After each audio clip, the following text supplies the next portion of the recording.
Hello, good evening, and welcome to tonight's episode of Call of Cthulhu, Masks of Nyarlathotep. My name is Alex Xander Rubitsky, and I will be your keeper of arcane lore. You may just call me the Keeper. Tonight we continue our ongoing campaign in the world of the mythos, in a tapestry of horror, conspiracy, tragedy, and enduring friendship. I am joined, as always, by my wonderful friends here from Internet Remix. We have the beleaguered by technical difficulties Split Guardian. Something, gun noise, various threats of violence. Correct. We have the infinitely wise in the Department of IT, Atwis. Hello, everyone. It is a pleasure, as always. The covered in peanuts Uprising attorney, our special guest star. Wait, I didn't know I would be getting introduced right Yes, now. you are, because you're fine. You're still one of our guest stars. People know you're here now, so you're good. I'm running out of things to say before people's names, so I'm just gonna skip through it. We got Upgraded Moon, also known as Jordan. He provides his own introductions. No, we'll get demonetized. I was actually gonna press that button, but I chose not to. Damn. Because YouTube don't like you. We have the hat and we have the hat wearing, vest toting Brother Dingleberry. Now everyone knows that I'm wearing a vest and a hat today. Correct. And it looks dapper as hell. And then last but certainly not least, in the Hot Topic Hell with me, Kristen Trzynski. Fuck off! What a fucking title. Hot Topic Hell's the name of my ska band. Fuck off! Let's go on your channel. Everyone, welcome back to this game. And we're gonna go right into it. Hell yeah, you guys.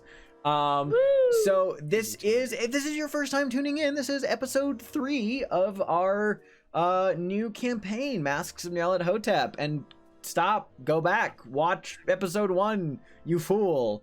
But we're gonna be jumping right into it. We're continuing our preliminary investigations in the city of New York, the 1920s, with the, as much as I hate to say it, now canonically named Disaster Gang, investigating the murder of their close friend, author and explorer, Jackson Elias.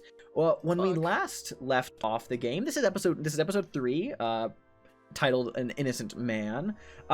After attending Jackson's funeral, the gang met a new, air quotes, friendly face?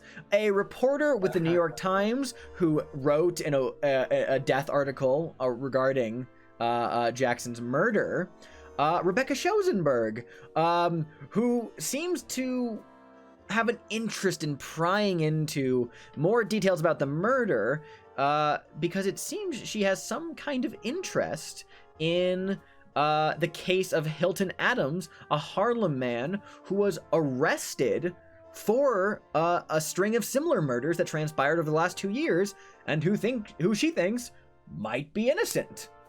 So she's roped them into her fold. We ended last session with everybody returning to the Plaza Hotel. Kit meeting his father, Ryan Sullivan, a police sergeant with the NYPD, in the lobby to get an update on the car that James saw leaving the scene of Jackson's murder, the 1915 Black Hudson Roadster NYL 7 license plate. Kit, your father, told you that the car was registered to a local Harlem man named Thomas Witherspoon, who had reported his car stolen earlier that same day, that he had gone into a watering hole of his in his neighborhood, came out, his car was missing. And the car has not been found, but that is the update he gave you. And that's where we left off. Everyone walked away, and presumably went to bed after that. So before we continue on to the next day, real quick, is there anything anyone wanted to say or wrap up really quickly, something to clarify, or are we all good? Can I bring a glass of water to me before bed? It's the Plaza. They'll bring you champagne if you wanted to. It's just sometimes I wake up in the middle of the night and I get really thirsty, and I just want to make sure I have a glass of water before I go to sleep.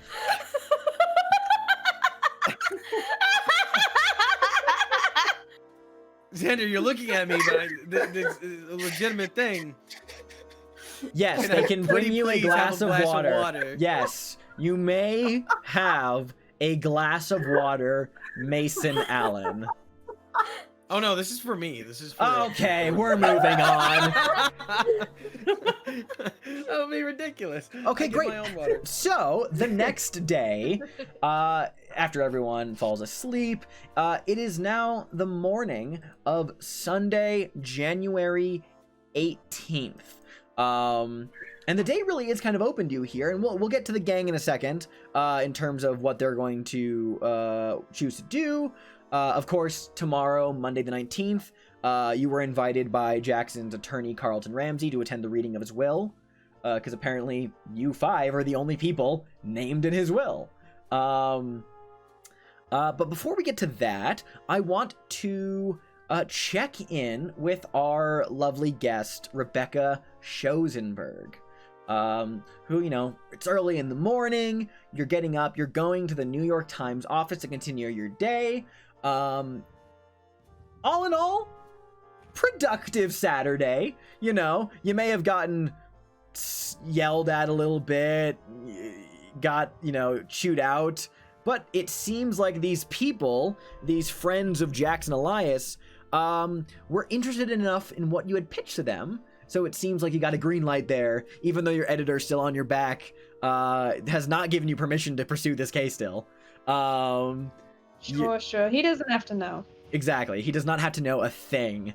But I'll have to ask you, this morning early in the office when, Rebecca is up and about, as you mentioned to the gang, they can talk to, Hilton's wife, Millie, if they wanted to. You could also try to arrange a meeting at Sing Sing prison. What are the next steps that you want to take here? Like, what is it that Rebecca wants to get the jump start on arranging here? Otherwise, and I know you also said that you they didn't seem to give you a hard pass to going with them to see Dr. Mordecai Lemming. So if you just want to pack your bags and head over to the Plaza, just see if they want to do that. Whatever you want to do.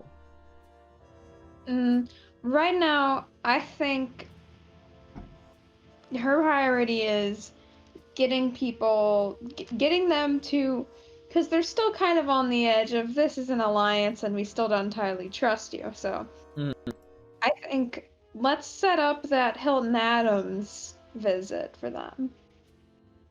Absolutely, hell yeah. I'll say, and I'll kind of go over this.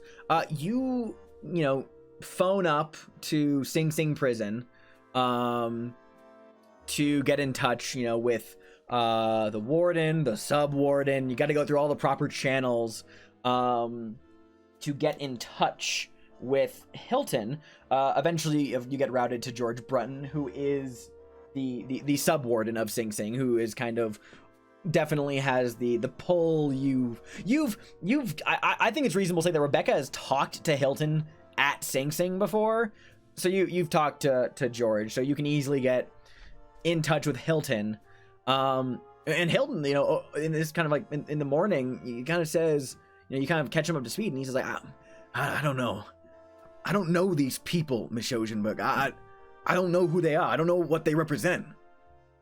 They were good friends with this person who was just murdered. I think this is your best chance of getting out. I think this is our best chance of figuring out what's going on. I think we have to take it. I don't know. He gives this like long, heavy sigh on the other side of the phone receiver. You can hear, like a moment of silence as he contemplating. He says, "How's Millie doing? Have you talked to her recently?" She doesn't want to talk to me. She's fine. She's living. She's as much of a hard ass as she always is, but I guess that's good. I just wanted to give up this case. Look, okay. Can I think about it a little bit at least? Is that okay? Yeah. All right. Yeah, you can think about it. If you can get back to me as soon as you can, I'd appreciate it. I'll do my best, Miss Oceanberg. Just, I don't know. Maybe get him to talk to Millie first. I don't know. Just look. If I can get them to talk to Millie first, and I can get them to have Millie say anything besides "get out of my house, you bitch," listen, it'd be great.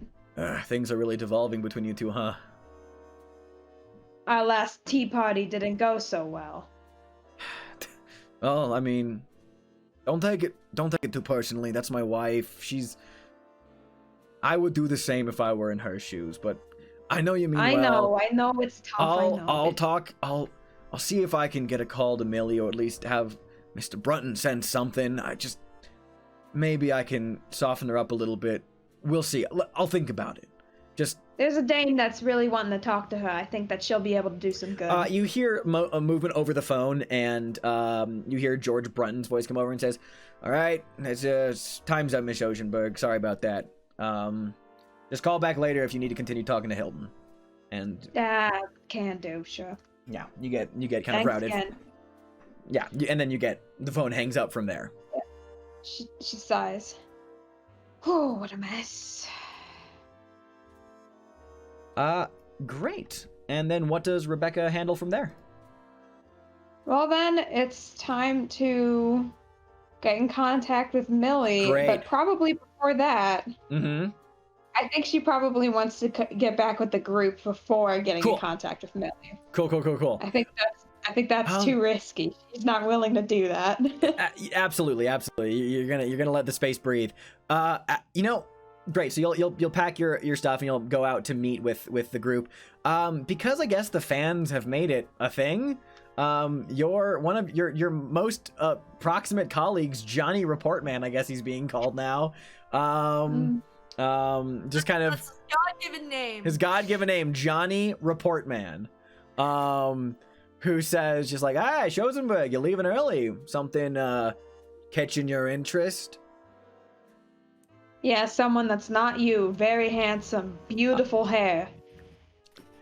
He does that thing where he like half opens his mouth to retort, and he's like holding like his like coffee, his morning mug of coffee in his hand. Just kind of like opens his mouth, doesn't say anything, closes it, looks down, looks away, brings the coffee to his mouth, drinks it, and just walks away from this conversation.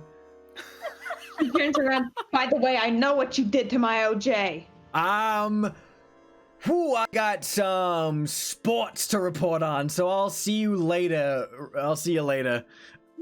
Sports. Yeah, you better run. Yeah, you better work on sports. Yeah, Yes. you better work on sports, you son of a bitch. And you peel out to head over to the plaza to meet with the investigators.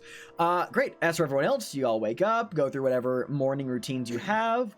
I drink my water. You drink your water, go to hell. I will say my general assumption is, and feel free to correct me, extrapolate on this, whatever.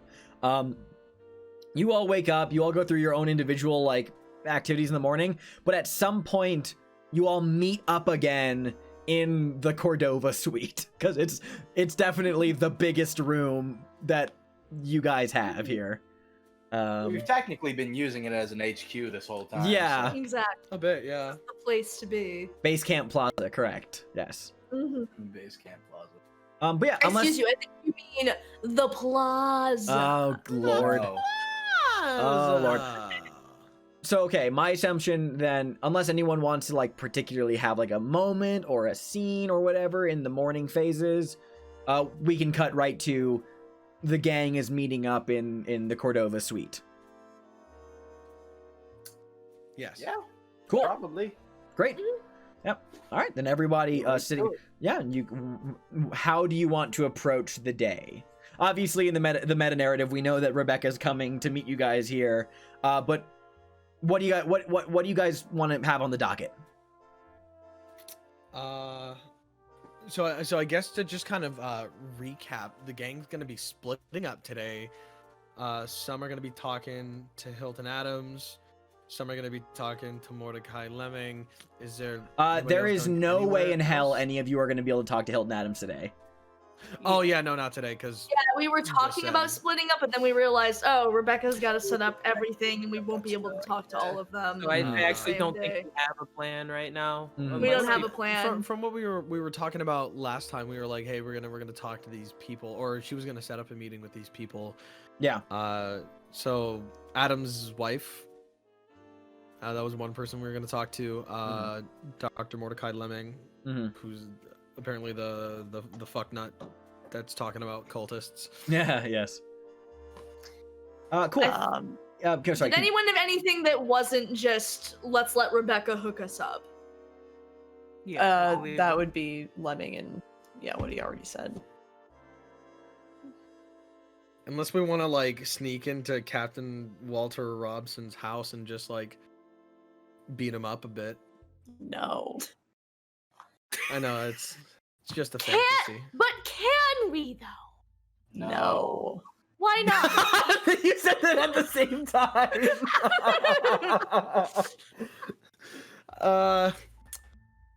I felt like a dream. Sybil, Yes.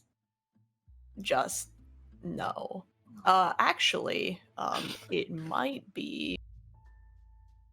Well, I suppose if he's on duty or not is the question, but it might be worth trying to get a meeting with Lieutenant Poole, the detective, Hmm. since he's been looking into things. I have it on good authority that he'd be more than happy to help us out. Okay. What are we- Shot. When are we gonna be going over to read Jackson's will? That's tomorrow. Tomorrow. It's tomorrow. Yeah, it's tomorrow. So we've got the day. So And I will. suppose- I say this all the time, but I'll continue to say it every time. I will never ever tell you guys what you should do, try to steer you like, hey, do this over doing this. It is always going to be your choice, but I'm happy to like remind you of things that have come up in conversation that you may have forgotten about. Jonah Kensington also did invite you to come to see him at Prospero House at any point you wanted to. Like if you just wanted to like shoot the shit, you're welcome to drop into the publishing house and just, you know, talk. Just if you wanted to pop in at any point to see him too, that's on the table as well. Just want to make sure that the Okay. current options that you guys would be aware of are all obvious to you. Well, when we got some time to waste, I suppose. yeah, we have a day. We may as well use it to the best of our abilities.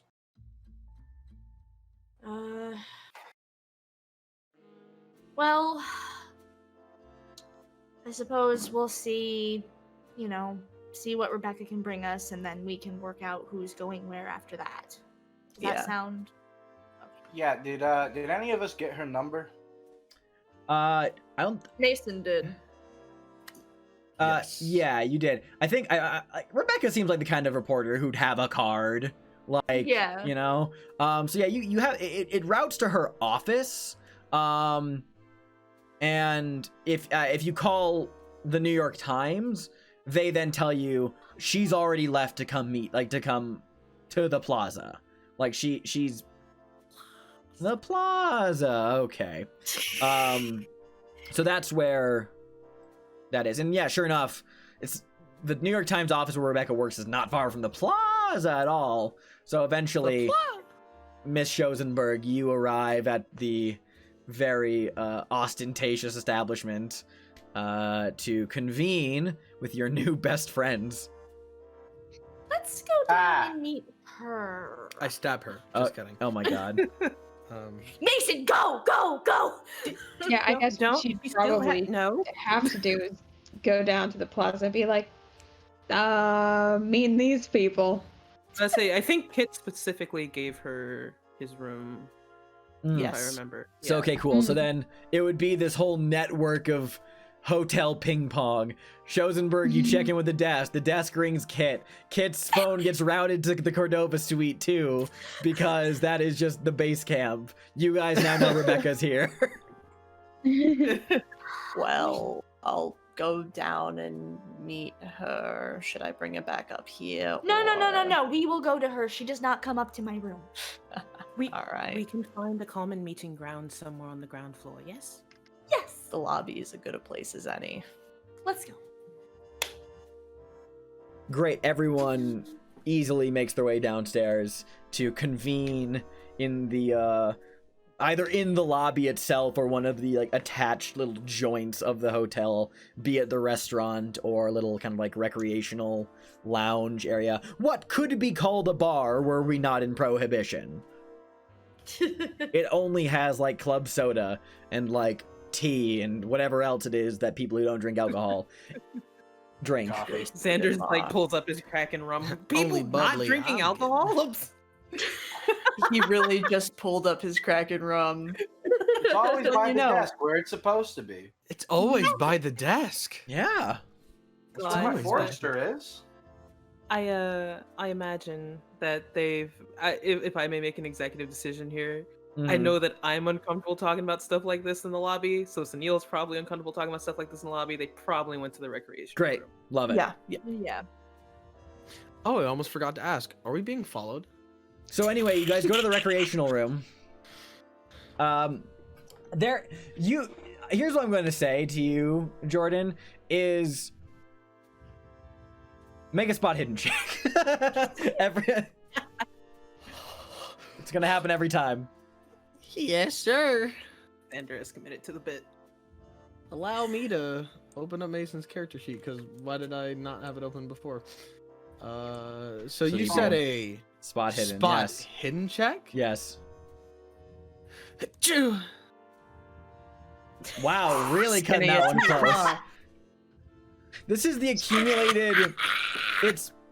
This is accumulated from everyone in the past campaign who said one day we'll pass spot hidden. All that energy has just been routed onto Jordan. Just And he's blowing In my very it on this unnecessary shit. check. It's Blowing it the on this shit, law I of feel like large it's numbers. it is a very important thing to be aware of, because you never know when you're going to be fucking followed. Sybil Cordova. Why? so. I'm sorry. Why are you putting your face in your sweater? So anyway, Oh, Mason, being Yes. alert, aware, scanning your surroundings as everyone else, walking to go talk with Rebecca. There's a lot of people around you, but you're feeling Uh-huh. confident that the only eyes on you are the eyes you want, baby. Jordan, I just want Fuck you to that. know that every time you roll, I have to Yes. go back through the VOD and change it and retime it and do it again. I did this 4 times for you last session. So in I- short, Spot You hidden. never know. You spot hidden. Rest in peace, but I'm built different. Like I just Built worse? You never know. Woof! All right, I things are didn't say getting built spicy in here. All right, we're gonna move I said on. built different. I'm telling you, one of these fucking days is gonna be, are we being followed? I succeed on a spot hidden check, and Xander's gonna be like, yes. Anyway, so moving on to the. Oh, yeah, right. Then he ended the last sentence. You know what? Let's continue. This is a 3-hour. Talk to the Moving lady. forward. Yes. Moving forward. Continue. God We're damn. not followed. We're good. Yeah, you guys are not being followed. You guys pull off to the side to converse with Rebecca. So, nice place you're staying at. Thanks. Of course. Cool. Have you ever been? No, not recreationally. So, So, Kit steps forward because nobody else is gonna be civil to her, I guess. God, I'm so sorry. I'm fucking dying because of that thing. Thanks. But also, I trust Kit to step forward. Thank you for Thanks. stepping forward, Kit Sullivan. Yes. Thank you, Kit Sullivan. Miss Schoenberg, I trust you didn't have too much trouble. I think you mentioned something about arranging things yesterday. Yeah, I did try and work on that. It's a no-go on Hilton for now. No Hilton for now. Okay. I think what we should be trying to do is talking to Millie, his wife. We talked about this. Yes. Yes, we did. I said I she's would the one speak who- with her. She's the one who doesn't talk to you, correct? I feel like I feel like no, I feel like there isn't a point of clarification that does need to be made here. Is that and I'll chalk this up to just maybe the way I phrased it on the information for Rebecca. She does talk to you. She just doesn't tell you any of her like things she's figured out because she's paranoid. She doesn't, you know. So she'll talk to you, but she's like, I don't trust anyone. Like I know things, but I don't want to share them. I don't, you know. So it's not like you two are like going at, like you've probably gotten like in a little bit of like an argument or two, but you're still able to easily talk to her. Yeah. Well, that's what I thought. Yeah. So you said that Rebecca really doesn't stop unless she gets evidence. Yeah. So Yes. Get that out of my plus house, that. you bitch. I think both can be true in that you've probably butted heads, but you're not like on the outs with each other. Yeah. Yeah. So Rebecca does have experience with her. Yeah. Probably no more than this is the extent of their conversation. Is she gonna want to talk to a couple of strangers that come in asking questions about this? Probably not. No, but she's.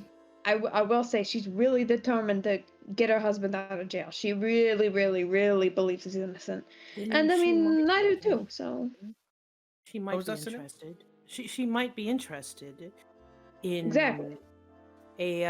anything that would help clear his name. Because if I'm honest with you all, I honestly doubt the man did it. It just doesn't make any sense to me. To me, there was a murder. There was another murder in the same fashion right afterwards. I don't think they have the man. That's just how I see it. But if we can maybe convince her we can help her, which, honestly speaking, we're kind of on the same page. We want to find out who did this.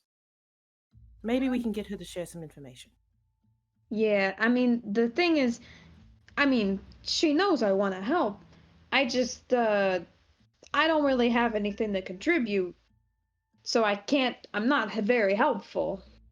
I'm helpful to you, not to her. She already knows what I know. So,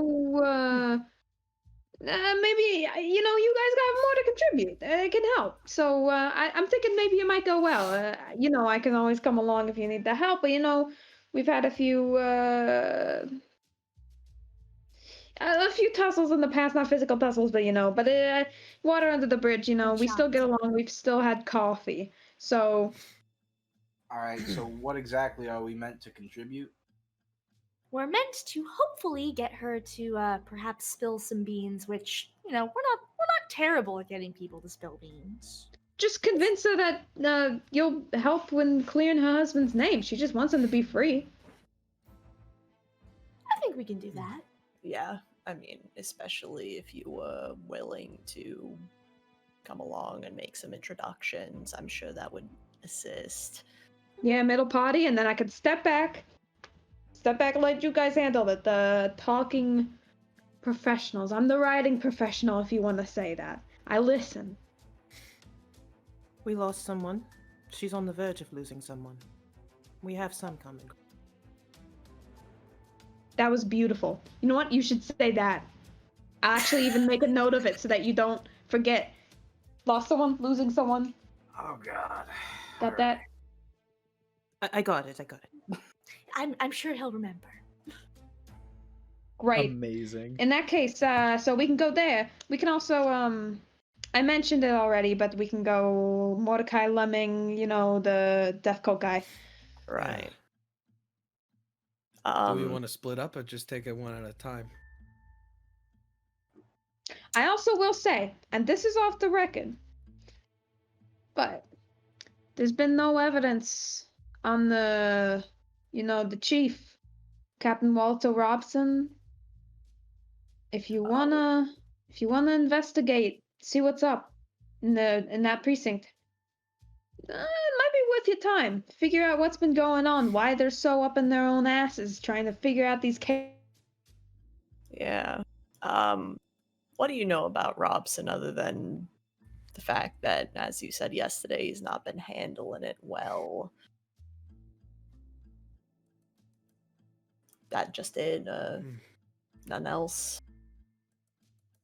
Do we want to approach this individually, or should we split up and talk to people?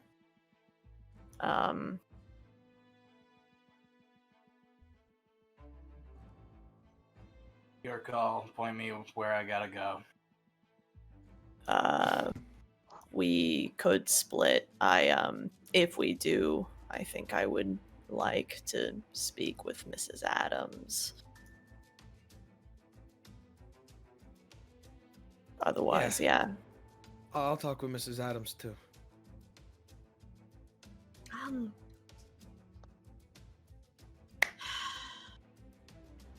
I can't. Sorry, I'm trying to think. So our of options no worries, take your time. are Miss Adams, Mr. Lemming, and we're not going to get an audience with the convicted until. Right. I did talk to him. I talked to him this morning. He just said, not right now. Actually, real quick, by the way, Sybil, could I ask you to just give me a quick credit rating roll? Not credit rating, sorry. I meant to say idea roll. This is just an intelligence check. Oh fuck! I'm surprised I passed that. Hell yeah. I don't like to use idea rolls to just be like, hey, here's a wink, wink, wink. Genuinely, this is something that I think would occur to Sybil. Is that all this talk about Hilton Adams, Sing Sing prison, you have this little light bulb moment as well. Not necessarily like, ooh, this is an immediate pressing thing I gotta do, but like, I think it does tickle at your mind, is Sing Sing is up in Westchester County. That's like half an hour north of the city. That is also where the Carlisle estate is. That's where Erica lives. So, it is very possible that if you guys did get a meeting with Hilton Adams, you could also possibly try and arrange to speak with Erica, if that was something you wanted to do. That's something I might want to do. yeah, that sounds good. Actually, checking up on the Carlyles would be very good. Yeah, that sounds good to me. Yeah. The thing is, the Hilton Adams not available right now. Yeah, so I will ask you, do you want to, start trying to reach out to, Erica Carlisle? Or do you want to wait until you know that you're going to be, you want to wait and see that if you're going to get a meeting with Hilton Adams so you can knock out two birds with one stone? How would you rather, approach the situation of balancing that? You could visit them on totally separate days if you wanted to. It's absolutely not a requirement to do them in the same here's trip. The real question is, how aware of each other are these two very, very rich families? I have been waiting for this question for 3 episodes. So I'm actually going to, as redundant as it is, I'm going to ask Kristen to make a credit rating roll. Did you just fail? I just failed. Did you just fail? Baby's first fail. Can I use luck Do you want to push to bring that down, can't I? You could, yeah. You could I'm gonna use spend. luck to bring it down. You want to spend 6 points to just make that a regular success? Yes. Just 6? Okay. Oh yeah. Fuck yes. So- Fuck yes. The Cordovas and the Carlyles, regardless of what you rolled, are aware of each other. And I told this to Kristen earlier. If you, with a failure, Erica would hate your guts, Sybil Cordova. She would hate. You're also roughly the same age. She's 24 right now. So like you definitely know each other. So yeah, on a failure she hates your guts. On a success, you I don't two want to deal with that. Yeah. So I'd say with a regular success in this credit rating check, you and Erica Carlisle have known each other for years. Like, you know, like you've been, she's, you know, a very wealthy family, the Carlisles are, and has a very active social presence, not nearly as much as Roger did. Roger was 100% like a playboy and a wastrel from what you remember, like, knowing about him before he was murdered. But Erica, you know, she has since taken over in lieu of Roger passing. You've seen each other you have seen each other over the years. Probably wouldn't put you up there as like close friends, but like it's definitely one of those, like, if you two saw each other, it would be like, Sybil, Erica, cheek kiss, how are you? Know, it would be like friendly and cordial. You're like close acquaintances, not necessarily friends. That thing where like rich people like hang out and know each other but aren't like exactly. She's also not like we're close. She's also we just run the same circles. You're both very rich. You are also both two very different flavors of rich. Yes.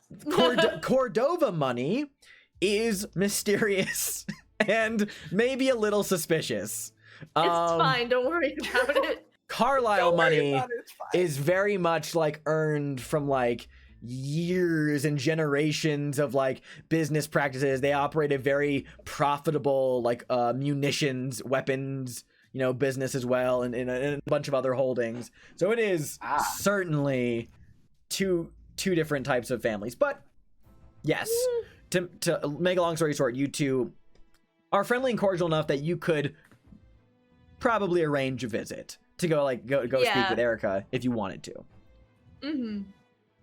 Good. God, I cannot. Sorry, I'm just like, I cannot fucking believe I failed that. There were right. Now, if that had been a, you know what, I think I may have jumped the gun on a regular failure. I would have been like, you know, it's like she doesn't like you. If you had done like a fumble, it's like she fucking hates your guts. Like, so I'm glad that we're in a nice territory here. I mean, Sybil Cordova had two options here if she would fail. Shows up to the Carlisle fucking estate, just like, Erica! Slams door immediately. Yeah. You think that will stop me? Get inside. That was the first mistake.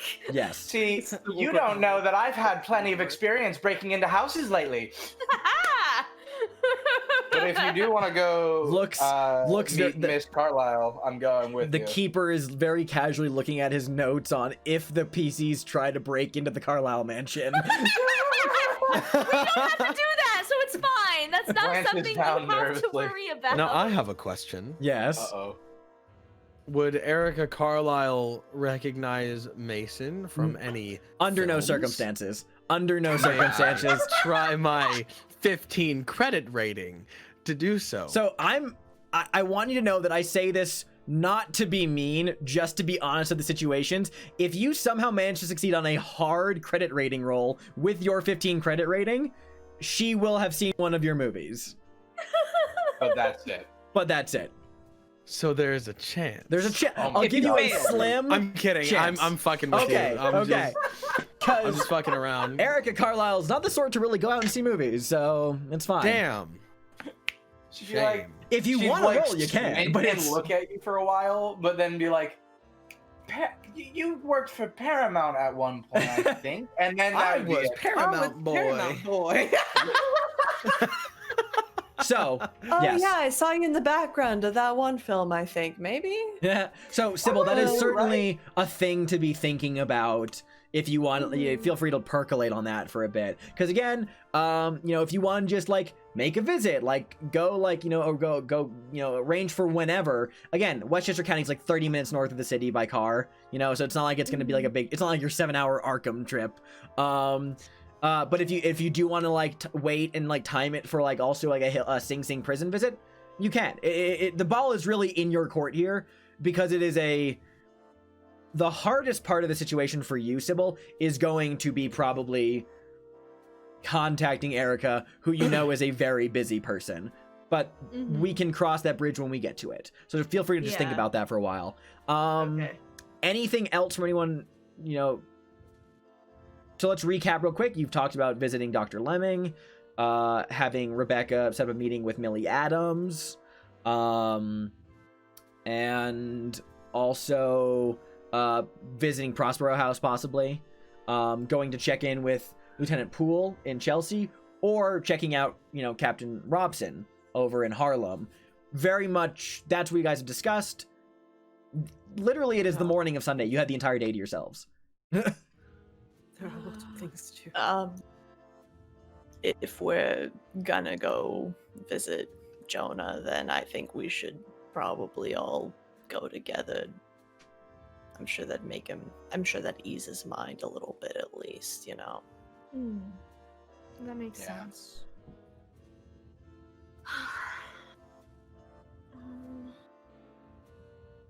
There's Alright, so many things. I'd be okay going to visit Jonah this morning while we all sort out on the walk, speak to him, get some more. Just let things settle a little bit, Yeah. and we can disperse at that point. It'll be one thing done, and then we can just move forward. Yes? Yeah. So maybe And- see Jonah today and also see about seeing Millie today. Yeah, Miss Chosenberg, if you wouldn't mind trying to get a meeting with her set up for us. See what I can do.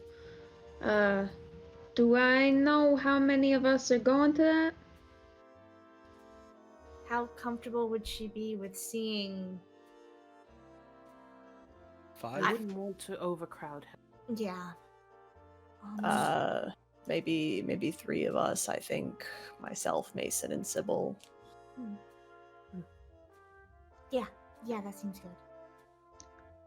Okay, Yes. And, I will do that. I'll get that scheduled. Is that all for today? If we're going to see Millie, Sunil and James, what will you two be doing? Keeper, where Yes. is Lemming? Lemming, Rebecca gave you his address. He is over at the Murray Hill Hotel, which is around East 40th and Park Avenue. Okay. Yeah. Are you reveling in the fact that you can just say he's for the... Yes, I am. Oh. Okay. Sorry. Yeah. Murray Hill Hotel, he's on the east side. Quieter.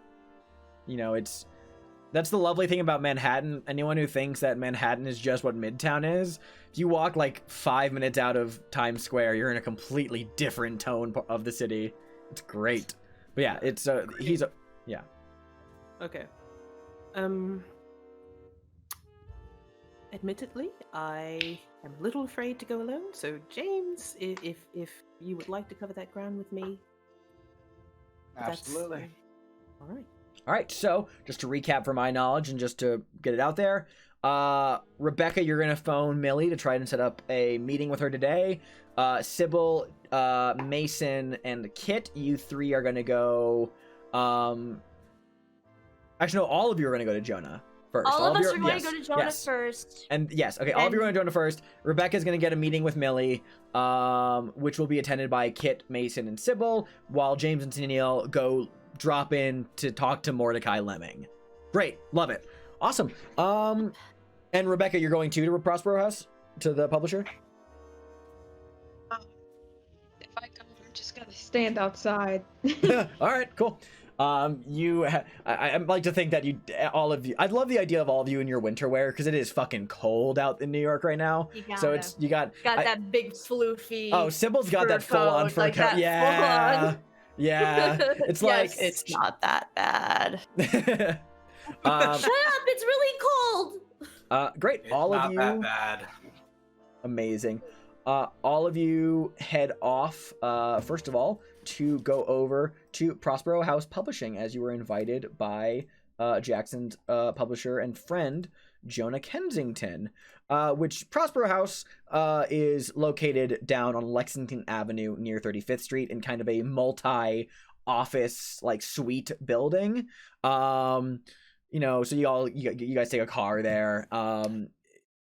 Very informal place Prospero House is. You find that it's actually very easy to just pop in and unannounced and easily make your way inside. You can hear from the inside, the staccato rhythm of a typewriter, just like click click click click click click click click click click click click click ching click click click click click, just constantly in the background. The smell of of ink and paper kind of filling the air. You guys meet up with Jonah Kensington, who, as all of you show up, very warmly greets everybody, and just goes, Miss Cordova, thank you for coming. Sunil, James, Mason, Dr. Sullivan, thank you for being here. Grab a seat somewhere. I got some fucking chairs around here, I think. Of course. Sure. And just to recap, just to recap with Jonah again. Yep, just short, squat kind of guy, a little balding on top, graying curls of red hair.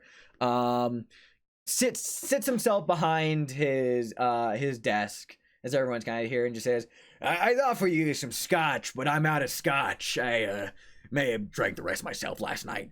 Sybil immediately pulls out a flask from her coat and just slams it down. Miss Cordova, you live dangerously and you're my kind of gal. No offense, Mr. O'Connell. None taken as James takes out his own flask. It seems to be a bit of a habit as Mason takes out his own flask as well.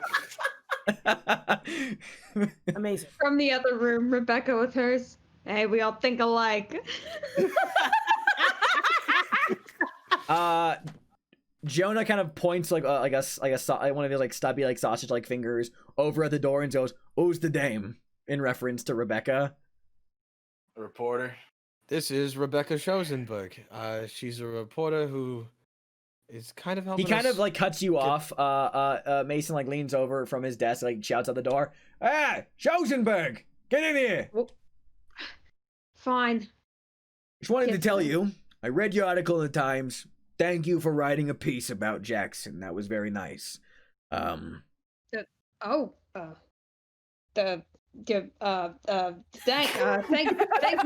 fuck, a nice person. Oh shit. It was my honor. Yeah, you were at the funeral too, weren't you? I was. Yeah. Made a real fool of myself, I did. Well, yeah, sometimes we all do. God. And kind of, Jonah kind of looks around, leans back in his chair, kind of idly looks over at various papers on his desk, takes the drink that Sybil and James have both poured for him, and takes a sip from it, and just says, "God, damn shame, damn fucking shame."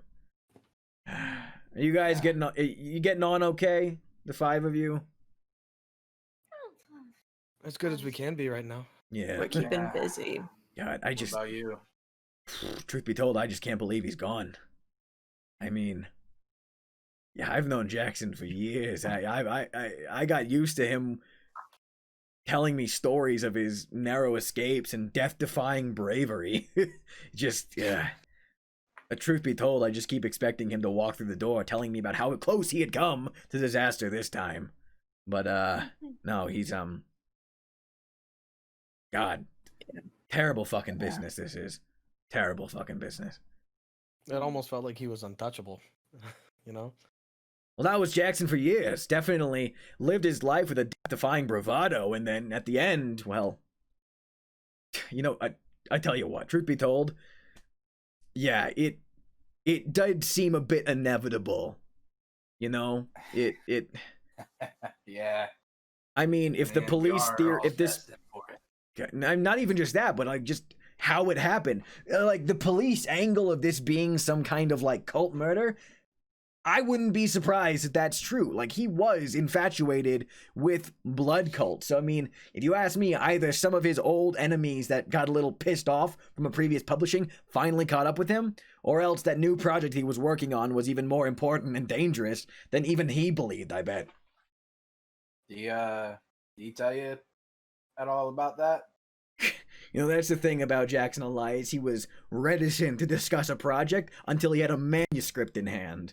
But no, I was kept apprised of some of his business. I mean, the project didn't really take shape until, you know, a while later. Like, obviously, when you all came back from your excursion out there in the deserts, he published, you know, the Black Power, finished writing, The Hungry Dead, and then that same year, he, hopped on off to London to go look into that Augustus Locken fellow. He wanted to do some like research on him. And I don't know how it progressed from there. But I just remember at some point his research shifted away from the Larkin angle that he'd been discussing, and you know, got it in his head that some kind of blood cult had massacred that Carlisle expedition from, you know, remember from 19? The ill-fated group that got butchered by tribesmen over in Kenya? Oh, we've heard. Yeah. Well, he got it into his head. Wow, where's that fucking note? Hold on, I have a letter from him somewhere. He begins to like rifle around his like desk to look around for some kind of letter apparently that he's gotten. I'm going to drop this first of all to my players. Never make that noise again. Do it again. It's habit. don't. Oh. It's like a banjo kazooie noise. It's just the oh. Yeah. Don't make the sound. So- oh. So Jonah pulls out a letter that he kind of like unfolds from a filing cabinet, I should say, and presents this to everybody. Kind of like just puts it on the desk for everyone to see. And I'm gonna put this up on the stream. Let me just get the clue window up. And there we go. Yeah, so pulls out this letter, very clearly in Jackson's handwriting. Would someone like to read this, or shall I read this out loud? You go ahead. Go ahead. August 8th, 1924, Nairobi. Dear Jonah, big news! There is a possibility that not all of the members of the Carlisle expedition died.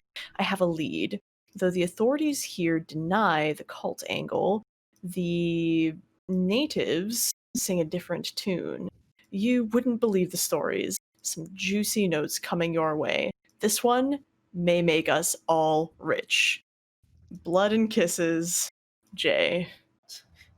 Yeah, so That was like, the biggest fucking flex that I've ever goddamn seen in my entire life.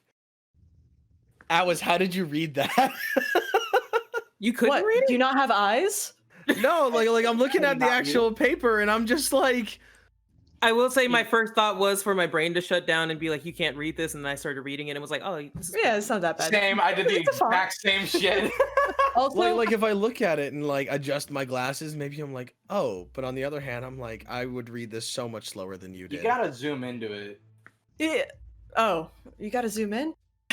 I'm joking. Little bit. But if you ever seen Russian cursive, yeah. remind me to give you an example. So Bro, oh please. Oh. building off of that, you know, Jonah kind of shows the letter around. Let's, you know, everyone take like a look at it. And yeah, he just kind of says that it sent that to me, you know, back in 24, obviously. And yeah, just left me with that. I did get some of his notes a little while later, as he promised. I can pull those too if you want to take a glance at those. Please. Yeah. And he kind of like walks over, get back over to like the filing cabinet and goes, I'll just get all the files out, I guess. Begins pulling out various like manila folders and whatnot. And as he's doing this, he's talking and he's saying, yeah, got the notes that he sent me from Nairobi. Then, a little while after that, sends me a wire from Hong Kong saying that the inquiries are proceeding very nicely. Yeah, after that, I didn't hear from Elias again until the middle of last month when he wired me from London. Very excited and bit crazy sounding. Said that he'd been in London for a few days where he dug up an actual trove of stuff. Said he'd seen unbelievable things. Mentioned a plan or some kind of conspiracy of monstrous worldwide proportions. Said that there was some kind of timetable. They needed to find out missing pieces. He mentioned something about needing to go to Australia. I don't know, but he wouldn't or couldn't explain anymore. Just ended the wire telling me that he was hopping on a freighter back to New York. The Phalarope. That's the name of the ship, the Phalarope. And then he dropped in here a couple days ago after he got in, left me more of his notes. Truth be told, they were a little bewildering and on the fragmentary side, and they definitely left me with an impression. That impression being that either Elias needed a 6-month stay in a mental asylum, or he was very paranoid and keeping a lot of things in his head, so he couldn't lose the information. But went off there. Here's those Nairobi notes. And Xander. Yes? Does he know more than he's letting on? Can you make a psychology roll for me?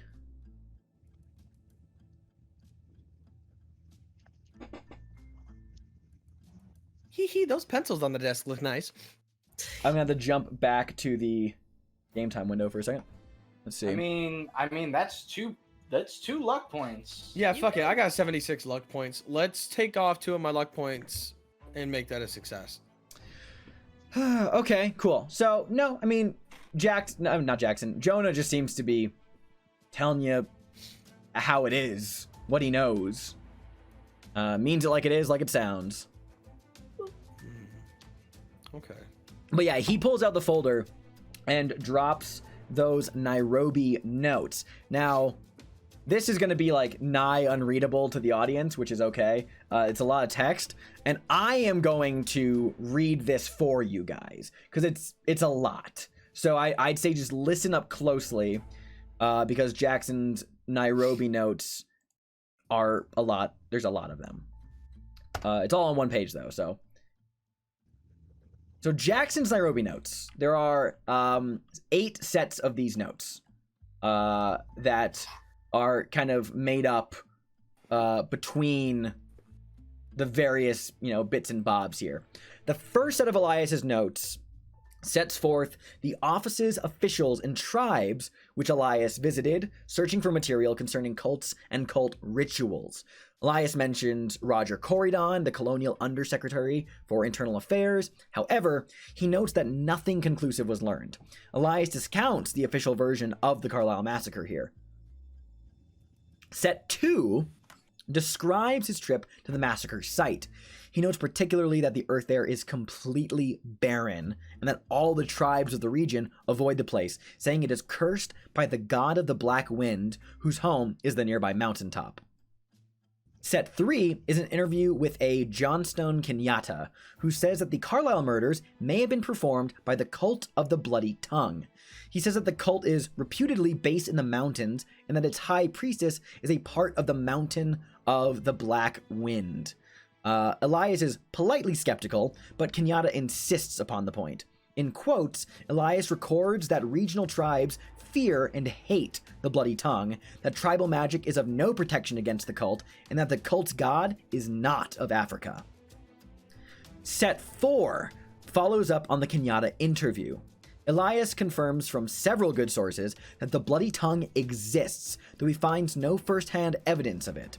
Tales include children stolen for sacrifice, with creatures with great wings that are said to come down from the mountain of the Black Wind to carry people off. The cult worships a god unknown to folklorists, one fitting no traditional African pattern. Elias lists a few names here: Sam Mariga, Railway Station, Neville Germain Jr., Neville Germain, Dr. Starrett, Lieutenant Selkirk, and Colonel Endicott as people that he has questioned. Set 5 is a single sheet reminding Elias that the Cairo-based portion of the Carlisle itinerary must be examined carefully. He believes that the reason which prompted Carlisle's Kenyan side trip is on the Nile. Set 6 is a long interview with Lieutenant Mark Selkirk, leader of the men who actually found the remains of the Carlisle expedition. Importantly, Selkirk says that the bodies were remarkably undecayed for the length of time which they lay in the open, and quote, almost as if decay itself wouldn't come near the place, end quote.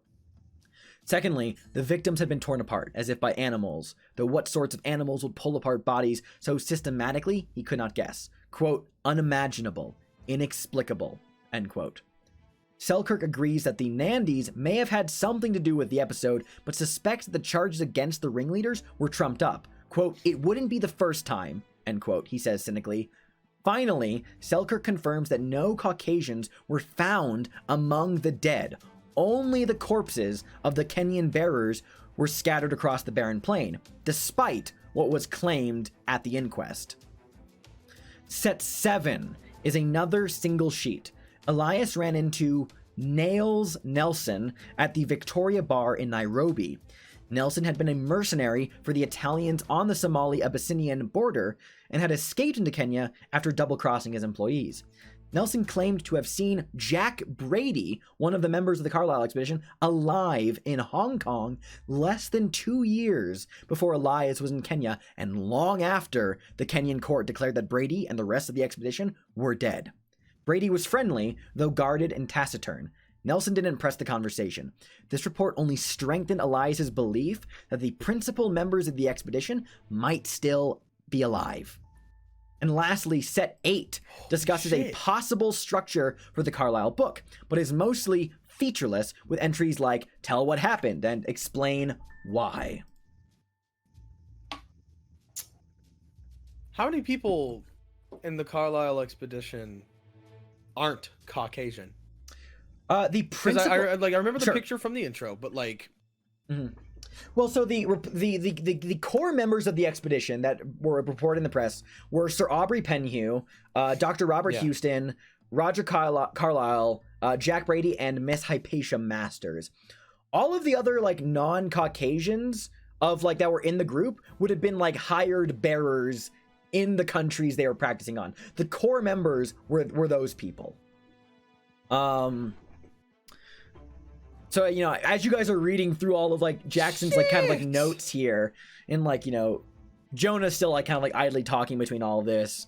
He kind of like says in between all these readings, yeah, it's a lot. And his other notes are a little kooky. That would explain the matchbox.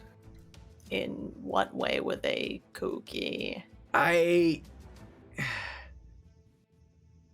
He kind of like idly like looks over at Rebecca. Miss Rosenberg, could I ask you to step outside of the office for a minute? Yeah, of course. She leaves. Thank you. He waits until she's gone, the doors close, and then Jonah says, look, I don't mind sharing this with you guys. You're not writers. You're not, you know, you're not considered peers. I admit I am hesitant to share his final notes because they kind of reflect poorly on Elias's sanity and integrity as a writer. I don't want that leaking back to Prospero House. But That makes sense. because you're not peers, I can show you.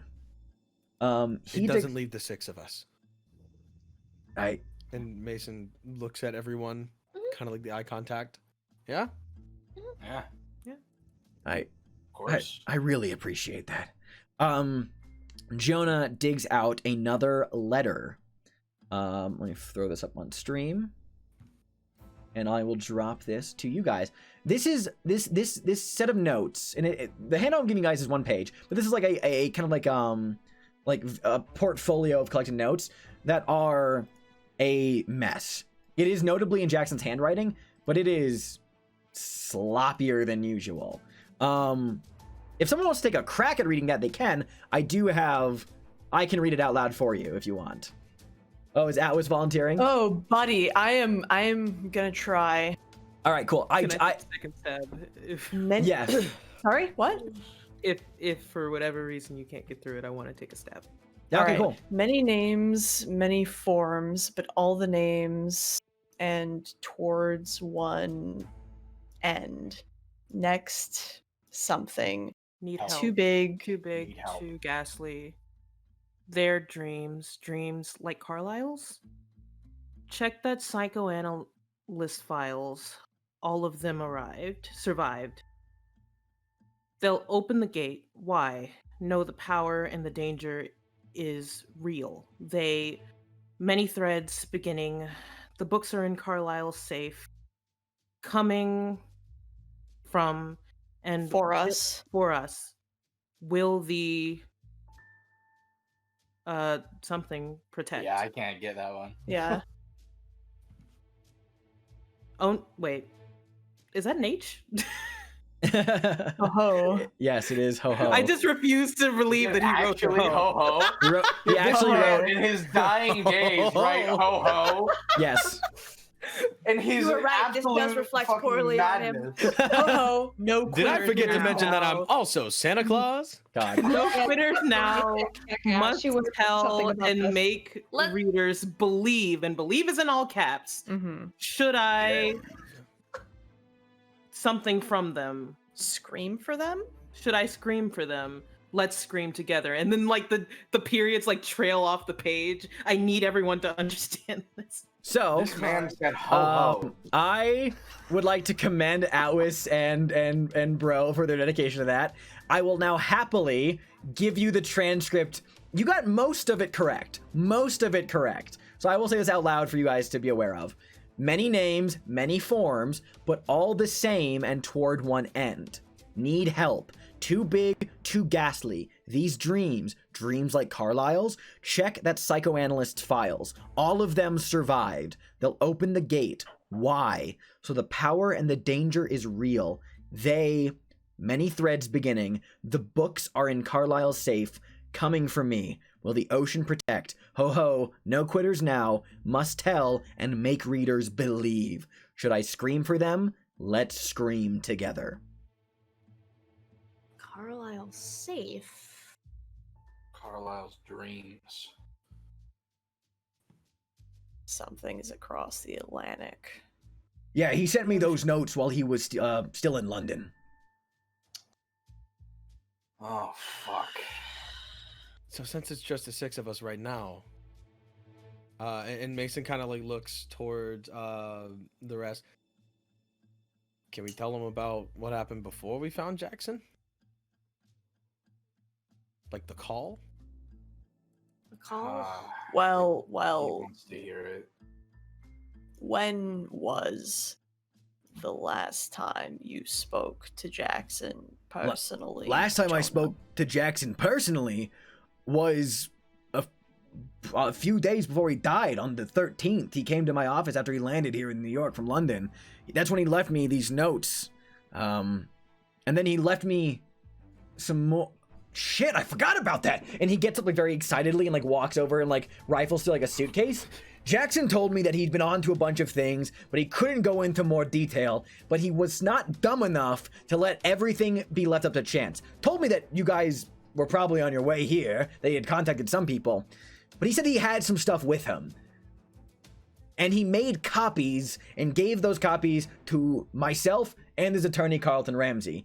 I think I have all of them lying around here somewhere, but he told me that in the event that, you know, and he lost any of these things on his possession, he wanted to have backups of them. You guys, these are the clues that were missing from the hotel crime scene.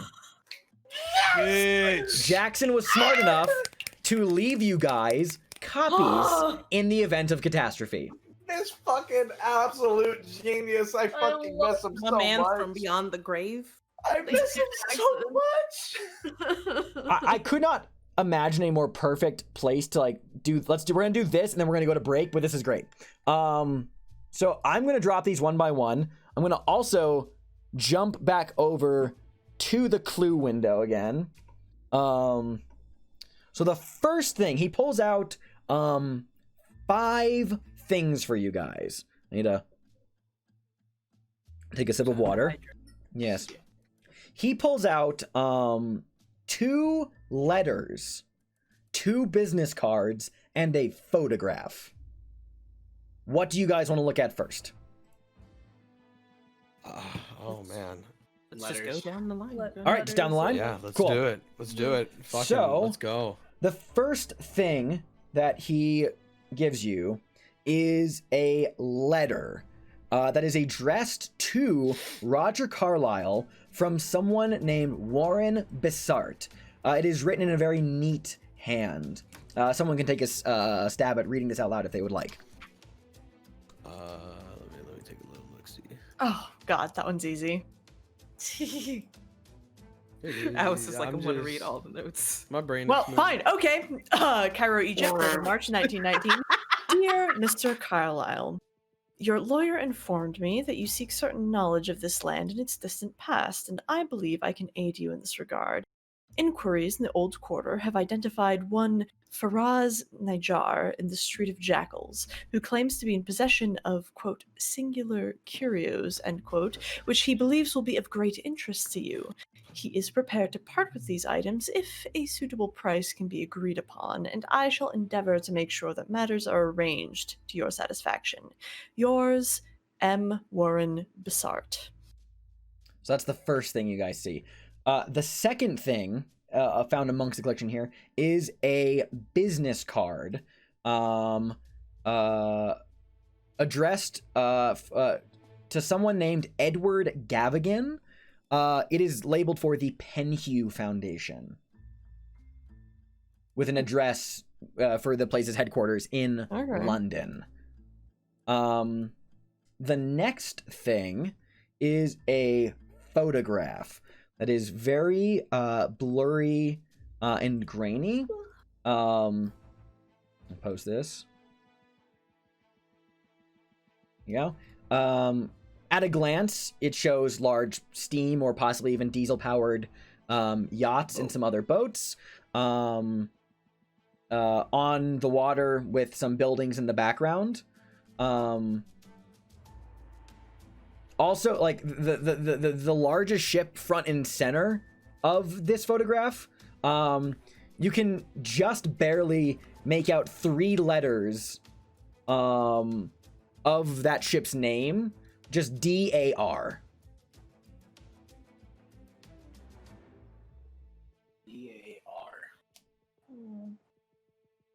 And the next thing, and feel free to stop me at any point if you want to like talk about these in more detail. I just want to go through them. Cool, awesome. Want to see them all. Rapid fire it. Let's see. There it is. The next thing you is a second business card. This one is for a place called Emerson Imports here in the city. Got locations. Now, there is also something on the back of it in Jackson's handwriting. On the back of this business card, Jackson has written a name. Okay. Silas and Quain? Quane? Quan? Shrug. And then Quanta?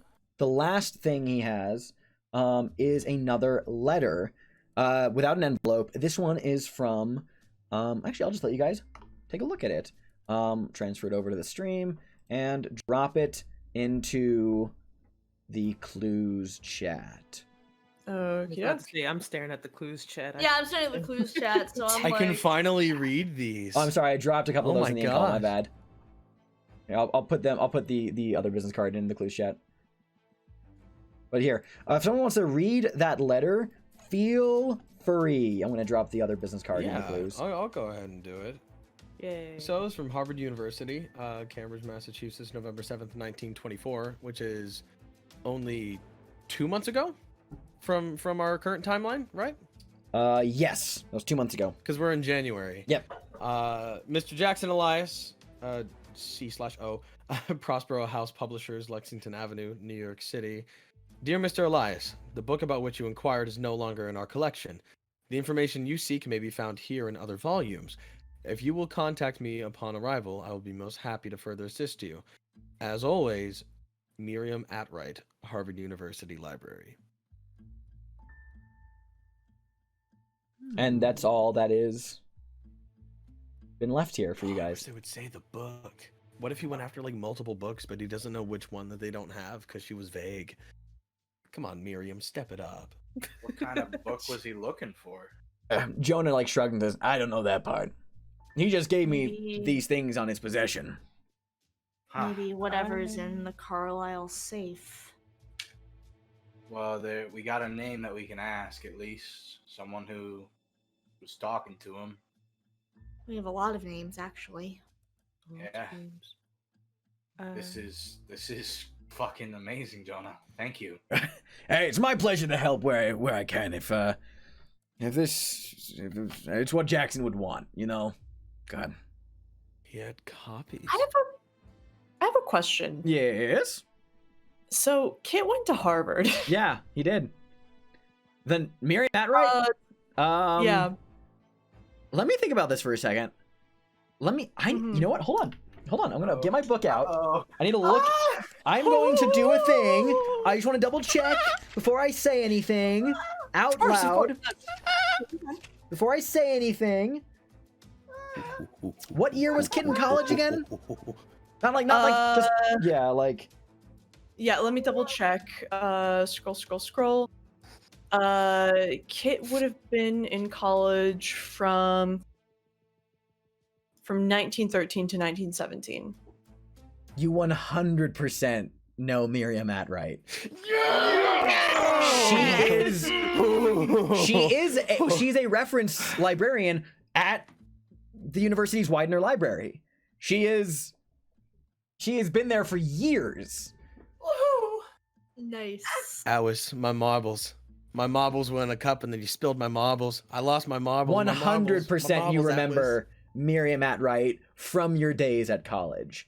The case has just cracked wide fucking open, and we're gonna go to a break. let's go to a break. Bitch. So we'll be back in a little bit, you guys. Don't go anywhere. My God. Things are picking up. Things are fucking ramping.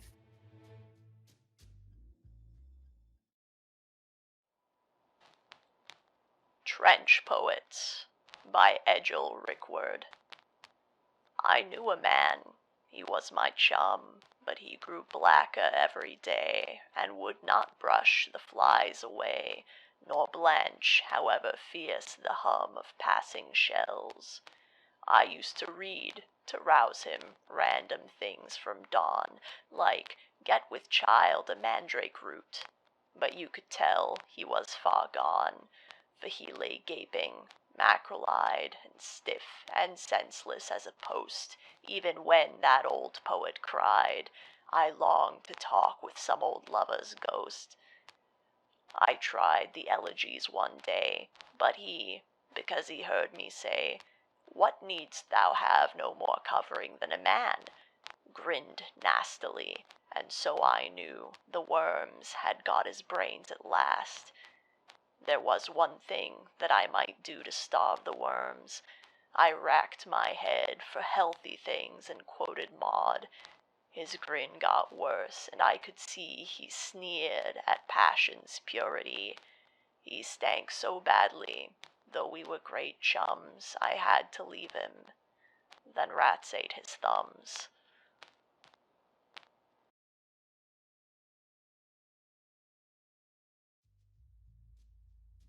And welcome back, everyone. So, we just got a lot of information through Jonah's notes that Jackson sent him and the things that Jackson left with him. You guys have a lot of new information. So, after giving you guys all of this stuff, Jonah's mostly just kind of, the conversation, like, kind of like gets like wraps up, and you say, Jonah says, I mean, feel free to take whatever it is you want from here. I have no real particular attachments as long as, those other notes aren't widely circulated. No, never leaves the six of us. Yeah, thank you. I appreciate that. God. Well, oh yeah, you guys have that reading tomorrow, don't you? The Jackson's will. Mm-hmm. Yeah. Well, best regards with that. Best regards. I just... Thanks. He left copies of his notes. Like he left copies of a lot of shit. From what I understand, he left copies with both me and Carlton. Has he done this before? Is this like a thing? Yeah, I mean, he's definitely left notes with, copies around before. Never to this frantic of an extent. It's just one thing that's just scratching at the back of my mind, that like between the phone call and his urgency and even all these fucking notes, it's like he knew he didn't have a whole lot of time left. He definitely seemed paranoid up to the end. I will give him that.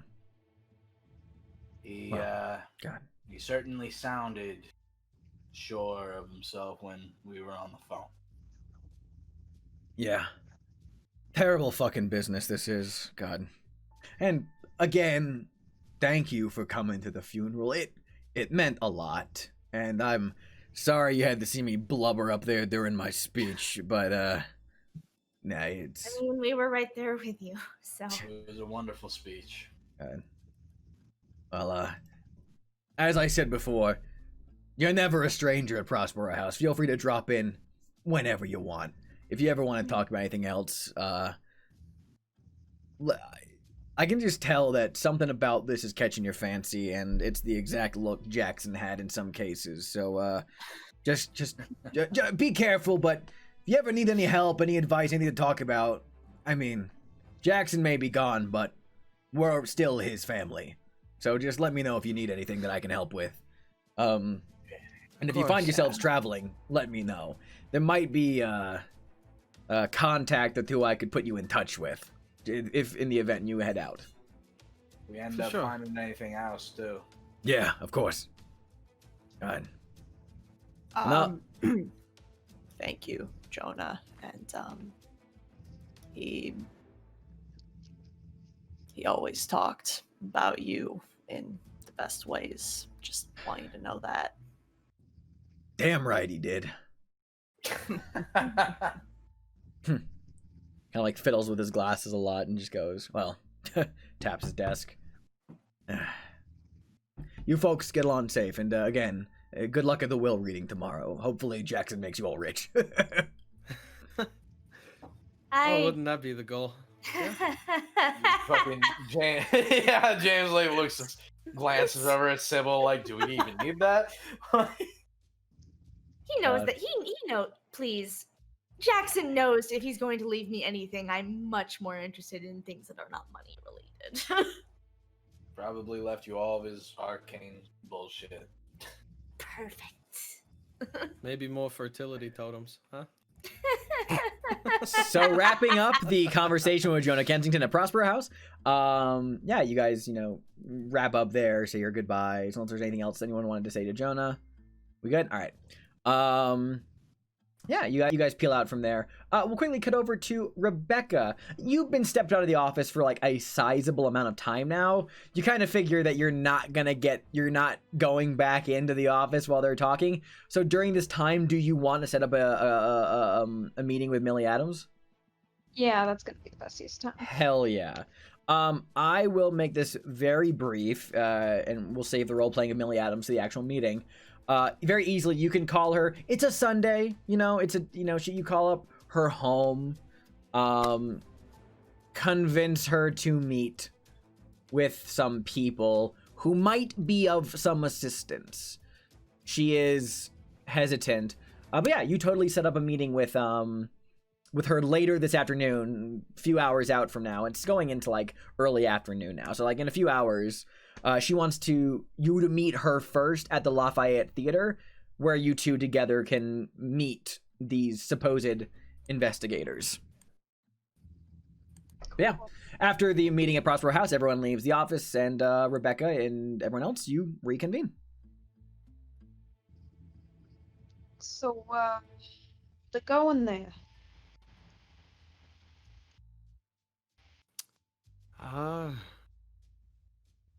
Well, have you gotten into contact with Millie? Yeah, I did. Yeah. I'll actually be meeting her first, but we're good to go. Good to meet her. Good. Yeah, I say we're good to go. Is any unfinished business for anybody else? You want to go to the bathroom? Because we're not stopping on the way there. Huh? No? You have a few hours before you need to meet with Millie Adams for the group who's going there. So yeah, if you want to, you have ample bathroom Go time. to the bathroom now, because we're not stopping. You got 4 hours. So you have legitimately 4 hours Yeah. to piss. If you don't, Yeah, all right, Mason. We could. I'm just trying to be funny. Sorry. It's been glum. Mhm. It has. It has been glum. Thank you, Mace. Anyway, have any of you had breakfast yet? Because I hadn't. I'm fucking anything that we starved. wanna- I'm glad somebody finally fucking said it. Yeah, I say Did you not? let's get some food, talk in a place that's private, and review, maybe. Yeah, Sure. that sounds good. Yeah. Sure, you can do that. I won't stay in your hair. I'll be meeting Millie first. I'll be meeting her at Lafayette. What was it? Lafayette Theater.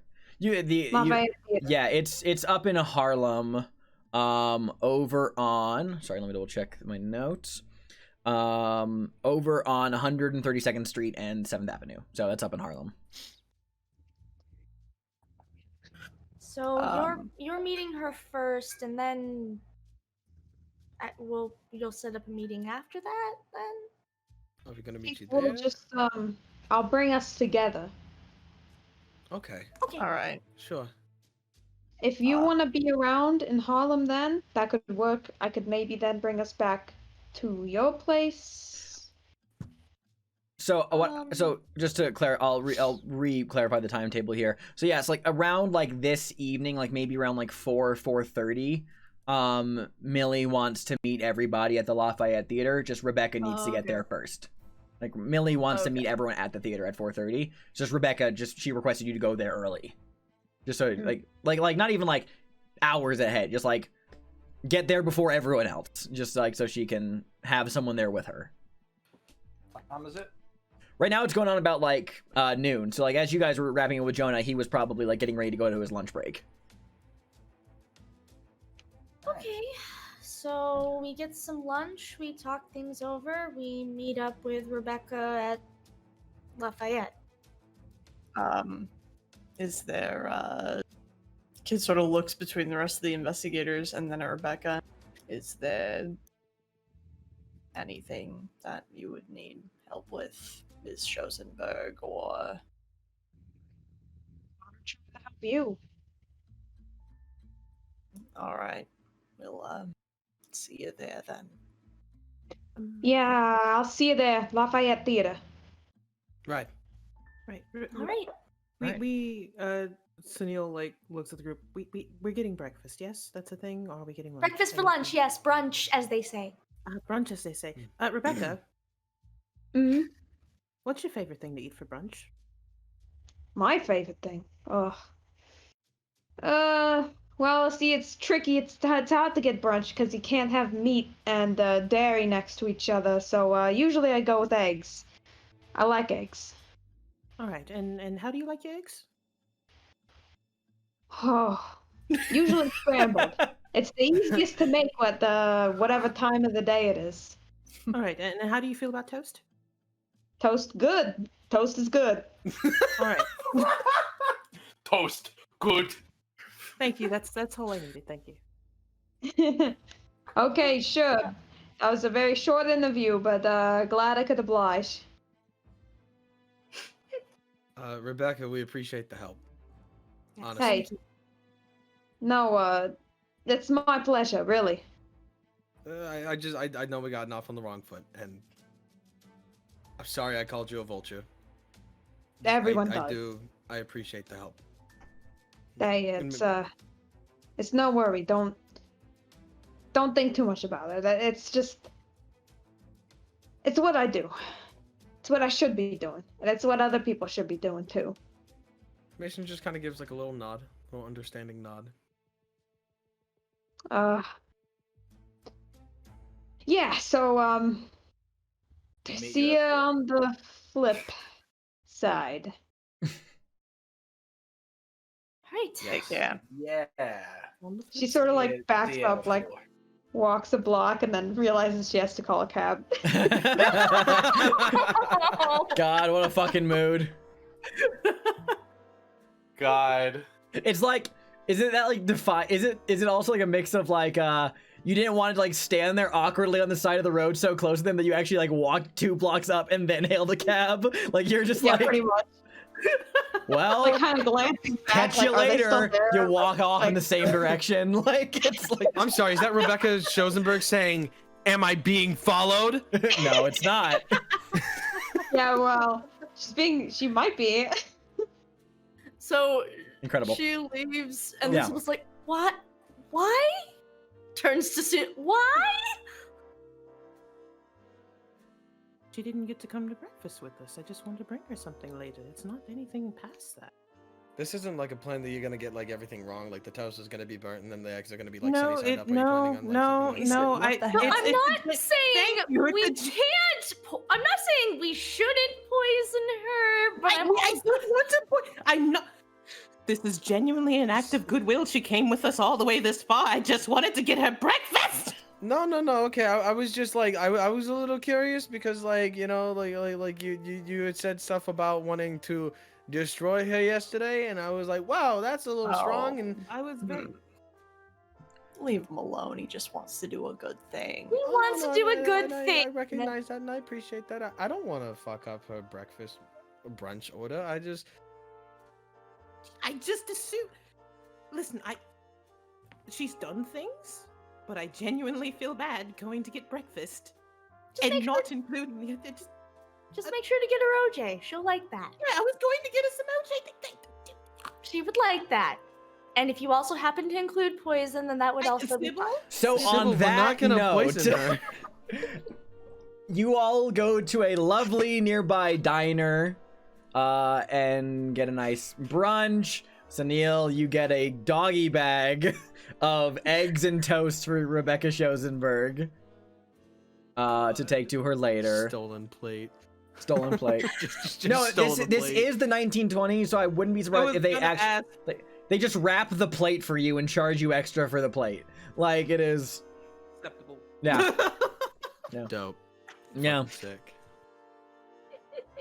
The American economy is booming. For the looks at watch next couple of years. We got 5 to go. We're okay. We got 5 more to go. God. Okay, great. So after getting a lovely diner, you guys said you wanted to talk amongst yourselves too, like and plan things out, or what do you guys want to do? It was just kind of like leaving the space open if we wanted to like reflect a bit about the Okay, situation. yeah, absolutely, Or absolutely. talk a bit about like a plan or anything if we hadn't already discussed. Yeah, absolutely. There was a lot there. Yeah. You know, he mentioned needing to go to Australia, and that is very convenient. Oh. Oh, so when I went to meet that guy who talked about the Cold of Darkness or whatever, and he gave me this recording, he said he was trying to get together an expedition to Australia, and I may have suggested that perhaps I would help fund the expedition in exchange for us going with him to Australia to look into the bat cults in Australia, like maybe. If that was a thing that we wanted to do, which I'm sure we all definitely want to do. I'm still thinking about Sorry, they. Oh, go ahead. No, it's not important. It's not important at all. Well, I don't want to change the subject before. Okay, we I lose the just thought. feel the need to commentate. Uh-huh. Was like mugging right now. I'm sorry, this is just how I am. No, they're very. Please don't good apologize. reactions. Don't ever apologize for being you. Don't I ever love great. them. apologize. Just like I looked up because I was looking down. I looked up. I saw At was squinting, and then That Not- squint, I will have you know, was Sybil Cordova. Do you know how far fucking away Australia is? Yeah. You sure? They make ships. We'll be fine. They do, in fact, make ships. What I'm trying to think about is the fact that they saw a fucking dead man in China. Brady? The one of the supposed people Oh my that died gosh, on the Carlisle They expedition? aren't dead. None of them are dead. He's totally right. That's perfect. Well, yeah, but that would also explain the matchbox that he had, because he had to have passed through Shanghai at some point. That is a stretch and a half. So here's the question: did they all fake their deaths, or are they zombies? I was going to answer you immediately, and then I realized some of the things we've seen, and then I was just like, I don't know. I don't think they were zombies, because their bodies just weren't found. True. You know, and the people that were dead were just absolutely fucking mangled. Like they were just torn to pieces. Sorry, we're eating. They were killed. Aren't zombies more of a Caribbean sort of thing anyway? Well, apparently it's from all over the world, so maybe zombies are an everywhere thing. Ow. Well, as exciting as, you know, the prospect of globetrotting may be, we do have leads that are a little closer to our proximity. Yes. We have to figure out which cop is the bad cop and figure out about the cults that are nearby, but also Australia. Yes, Australia, and there's also a lead down by Boston, which I happen to have contacts there, so there's that. It's fine. The Australia trip's not for like 6 months or something. We've got time. And we Yeah. were talking about the fella that was still alive in Hong Kong. Did they say anything about him being a resident there? Was he like actively living there or No, possibly passing through? I don't think so. From what I remember of the letter, Just digging through the piles of stuff. Yes, to aid Yeah. you in this quest is that didn't mention anything in that regard. It just says that according to this Nails Nelson guy, saw Jack Brady in Hong Kong Yeah. 2 Okay, years after he was and- supposedly killed. So here's a thought. What if they faked their deaths for something of some kind, split their separate ways, and maybe are trying... I don't know, it's a fucking head scratcher. I'm trying to understand what... They went looking for something. A bunch of people ended up dead. But they mysteriously weren't there. Do you think they found something? Do you What think if- that's something that they found made them kill everyone? That's not where I was going, actually. well, That this is all conjecture at this point. We need to stay a little. A running theory is not a bad start. You're right. I just don't want to make an assumption and then be working on that assumption for a very long time just to have it all, you know. It's better to have the information, have some possible assumptions, and then accept that they could be wrong. But it is a thought. Maybe they found something. Keeper. Yes. I was gonna ask this before, but then like a whole bunch of other stuff came up before Correct. the break, so Yes. I didn't ask. Does Penhu, Penhue, yes, Penhue. Yep. Does Penhu ping anything in Sunil's thoughts? You know, let's have you make a knowledge roll. This would be his education. You're gonna roll your education skill to see if there's anything, if you know anything about the name Penhue, if it rings any bells. Alright, I don't want to jinx myself, so I'm gonna not say anything until I roll. Okay. Aha! So that's a Okay. regular success. Okay. So base level information. Obviously, the Penhew Foundation it probably has a connection to Sir Aubrey Penhew, one of the members of the Carlisle expedition. You've probably heard of the Penhew Foundation. They tend to they're like a group in London, based in London, that is has a lot. They grant like scholarships towards Egyptology studies. They help fund expeditions in Egypt. They have a very like heavy like Egyptology presence. Beyond that, you don't know a lot of the details, but the name definitely rings familiar. Not your sphere of academics, but like it's probably come up before. And regarding the namesake Sir Aubrey himself, you know, obviously one of the principals who supposedly, now you're starting to question that, was killed back in 1919. But from, I think, just a surface public level, let's see.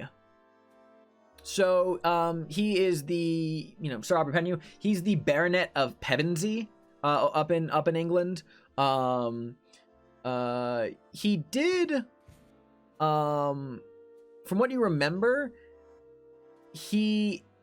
not a lot is known about his private life. You know, his public life is really the extent of it.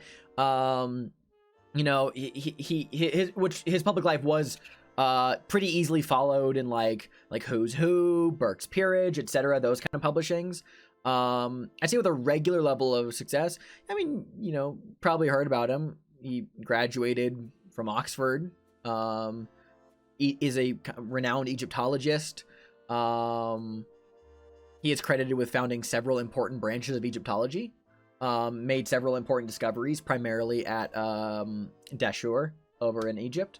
But that's pretty much the extent of what you know, really, at a surface level.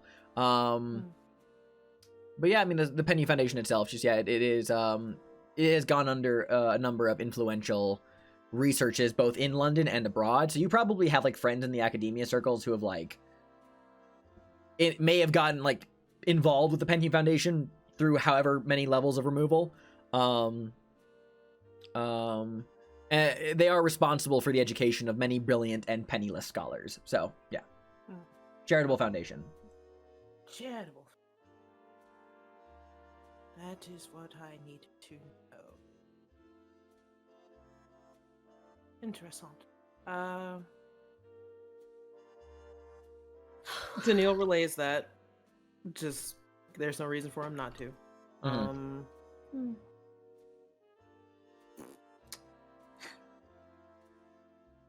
Any other? I'm going to look through the clues more and do it, see absolutely. what other questions we While should Bro be- is doing that, Jackson left us a lot, huh? Surely. Yeah. It only fucking has. We only know the fraction of it. At least it's something. A lot more than we had.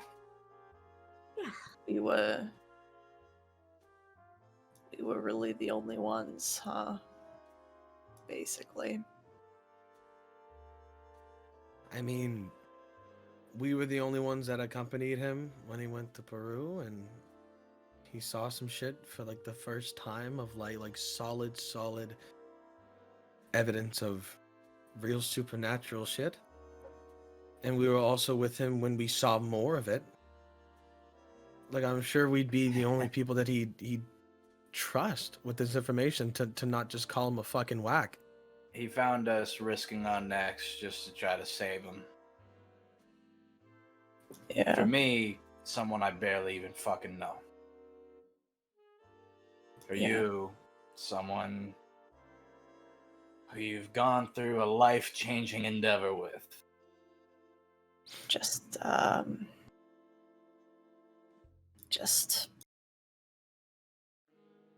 seems kind of lonely. That's all. Anyway, don't mind me. I'm sure you had friends. Probably Yes. just too far away. Hmm. Yeah, Yeah, exactly.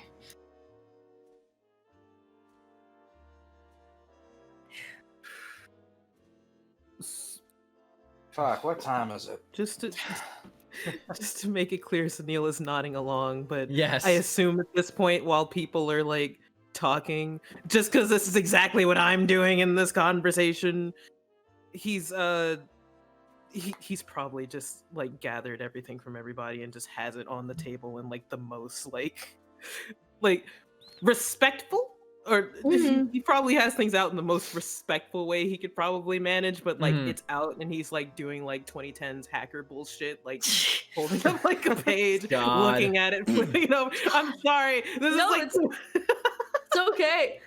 God, I'm like Every now I'm and too- then. Oh, go ahead. Go No, ahead, it's sorry. okay. Go ahead.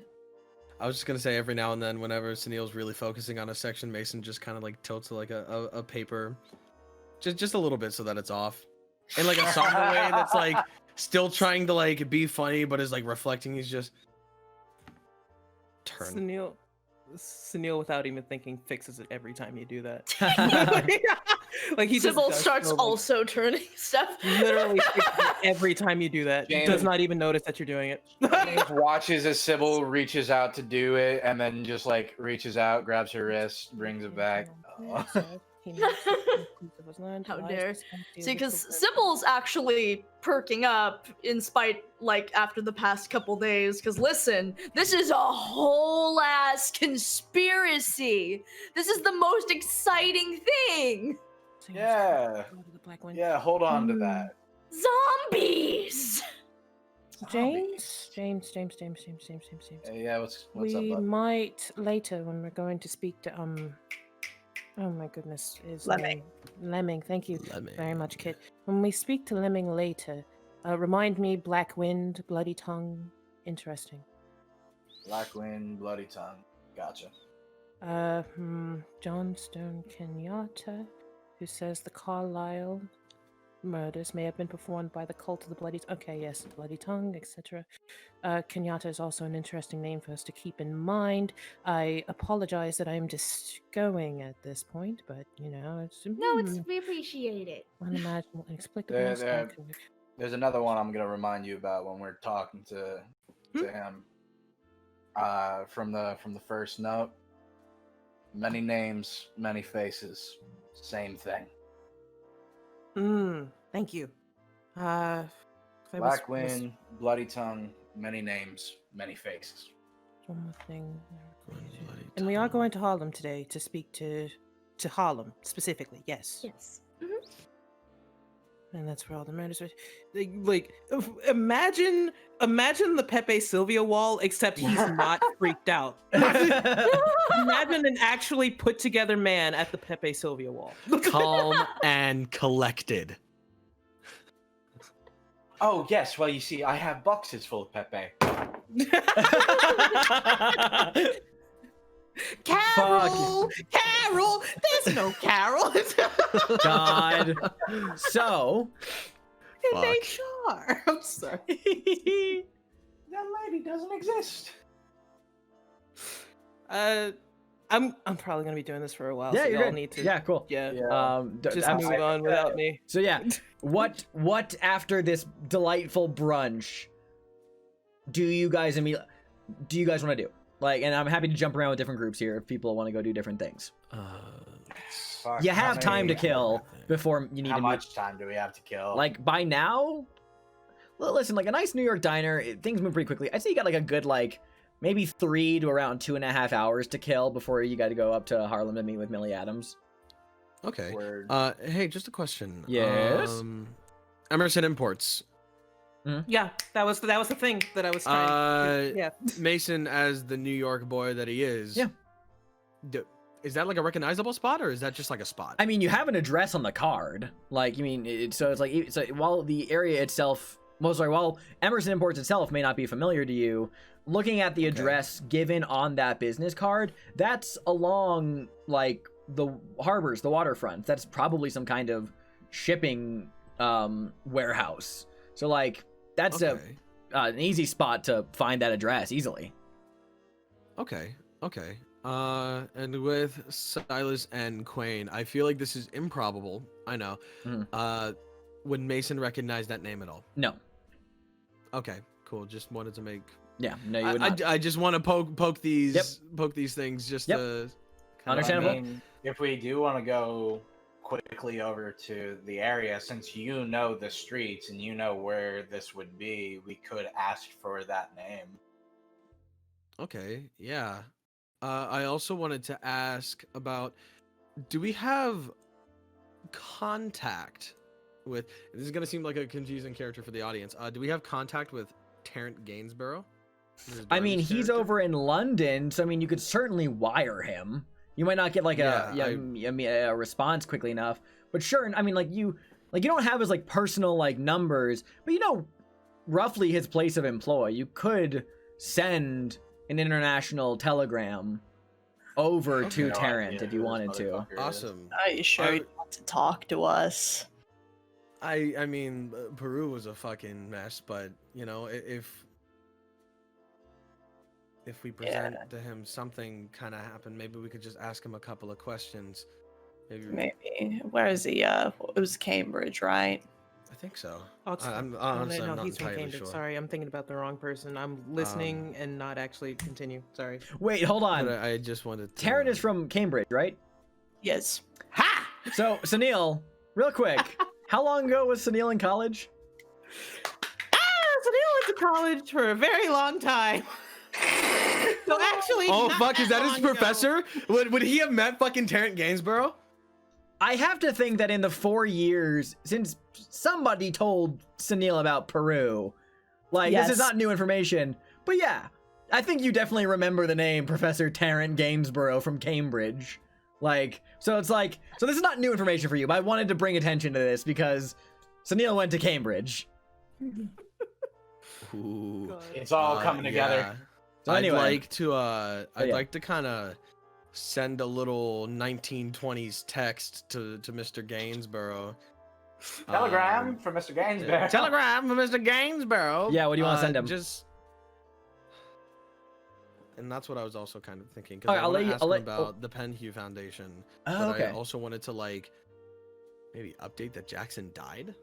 Like, Okay. I'm just Sure. trying to think about like would Here, Gainsborough have you can gotten sit on that for a thing? while. You can sit on that for a I'll while. sit on it for a Yeah. little bit. So it looks like some people are talking about going over to Emerson Imports to check that out. What else? Some people want to go check. I mean, obviously James and Sunil want to go check out Dr. Lemming at some point. What else? Or are you guys content with just that? Have the time pass, and then the people who are meeting with Millie can go meet Millie, while the people who are splitting off can do that. Yeah. Are we going to go see Lemming before? I thought we were going to split off while. That's why people went to I Millie. assumed. I assumed that you were going to split off. So, Okay, so yeah. how about we all go together and check out Emerson Imports? Maybe not ask about a Silas and Quain, but just kind of look around a bit. Maybe check the place out, see if it's a little fucking weird. What was stopping us from asking? I don't know. You know, like he had the name written down. I don't know if it would cause some sort of paranoia. It wouldn't hurt to fucking ask, but maybe it would. I don't know. I'm It's like paranoid. my thought behind it. I only say because my thought behind it is if he wrote it down on a business card like this, maybe it's a connection. Maybe it's his friend. You know. It could be. We wouldn't know until we asked. Yeah. But it's worth a shot. Yeah. Xander, impulse thought. When we were dealing with the vampiric boys in Peru, Yes. was there a cult name? I'm blanking on it right now. Yeah, the Karasiri. Like They were called the Karasiri. Karasiri. Did they have any other nicknames? No. Any other Conquistadors. No, it's just the Karasiri? But Well, yeah, conquistadors. But yeah, okay. I just wanted to like see if I can. yeah, no, there was another cult Because- name. Because the shit was familiar with like Larkin's like whole like chest thing going on and Mhm. like the fucking thing. I just wanted to see about making a connection there. Wait, Mason. Huh? Really? I mean, Jonah mentioned going to London. to do some research into Larkin. I mean, you probably knew Larkin the best out of any of us. Did he spend a lot of time in London? So here's what I'll answer this question, because I usually I would have a check be for this, but you explicitly made your character to like be like personally familiar with Larkin. Yeah, acquainted. Larkin yeah, very close. Is officially and considers himself a British citizen, but he is from Kenya. Yeah. And Mason kind of like relays that back.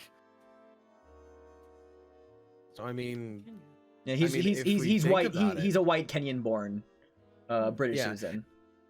In the Carlisle expedition, they went through Kenya. Yeah. So just yes, they went from like so from like the newspaper clippings and they stuff. After leaving Egypt. Yes, the Carlisle expedition went to Kenya. That's where the Carlisle massacre happened, and according to the things you've dug up so far, that is seemingly the origin of the cult of the Bloody Tongue.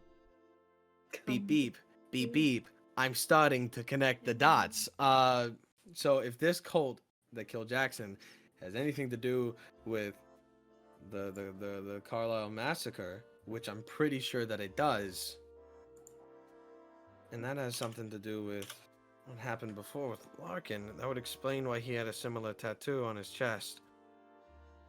But why?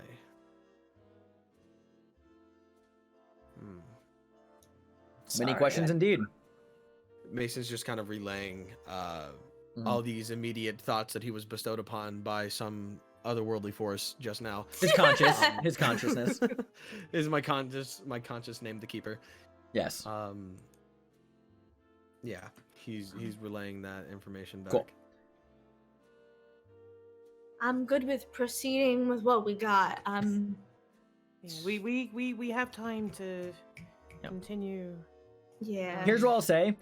Given the address of Emerson Imports, being over at West 47th Street at that specific address, that's along like the waterfront.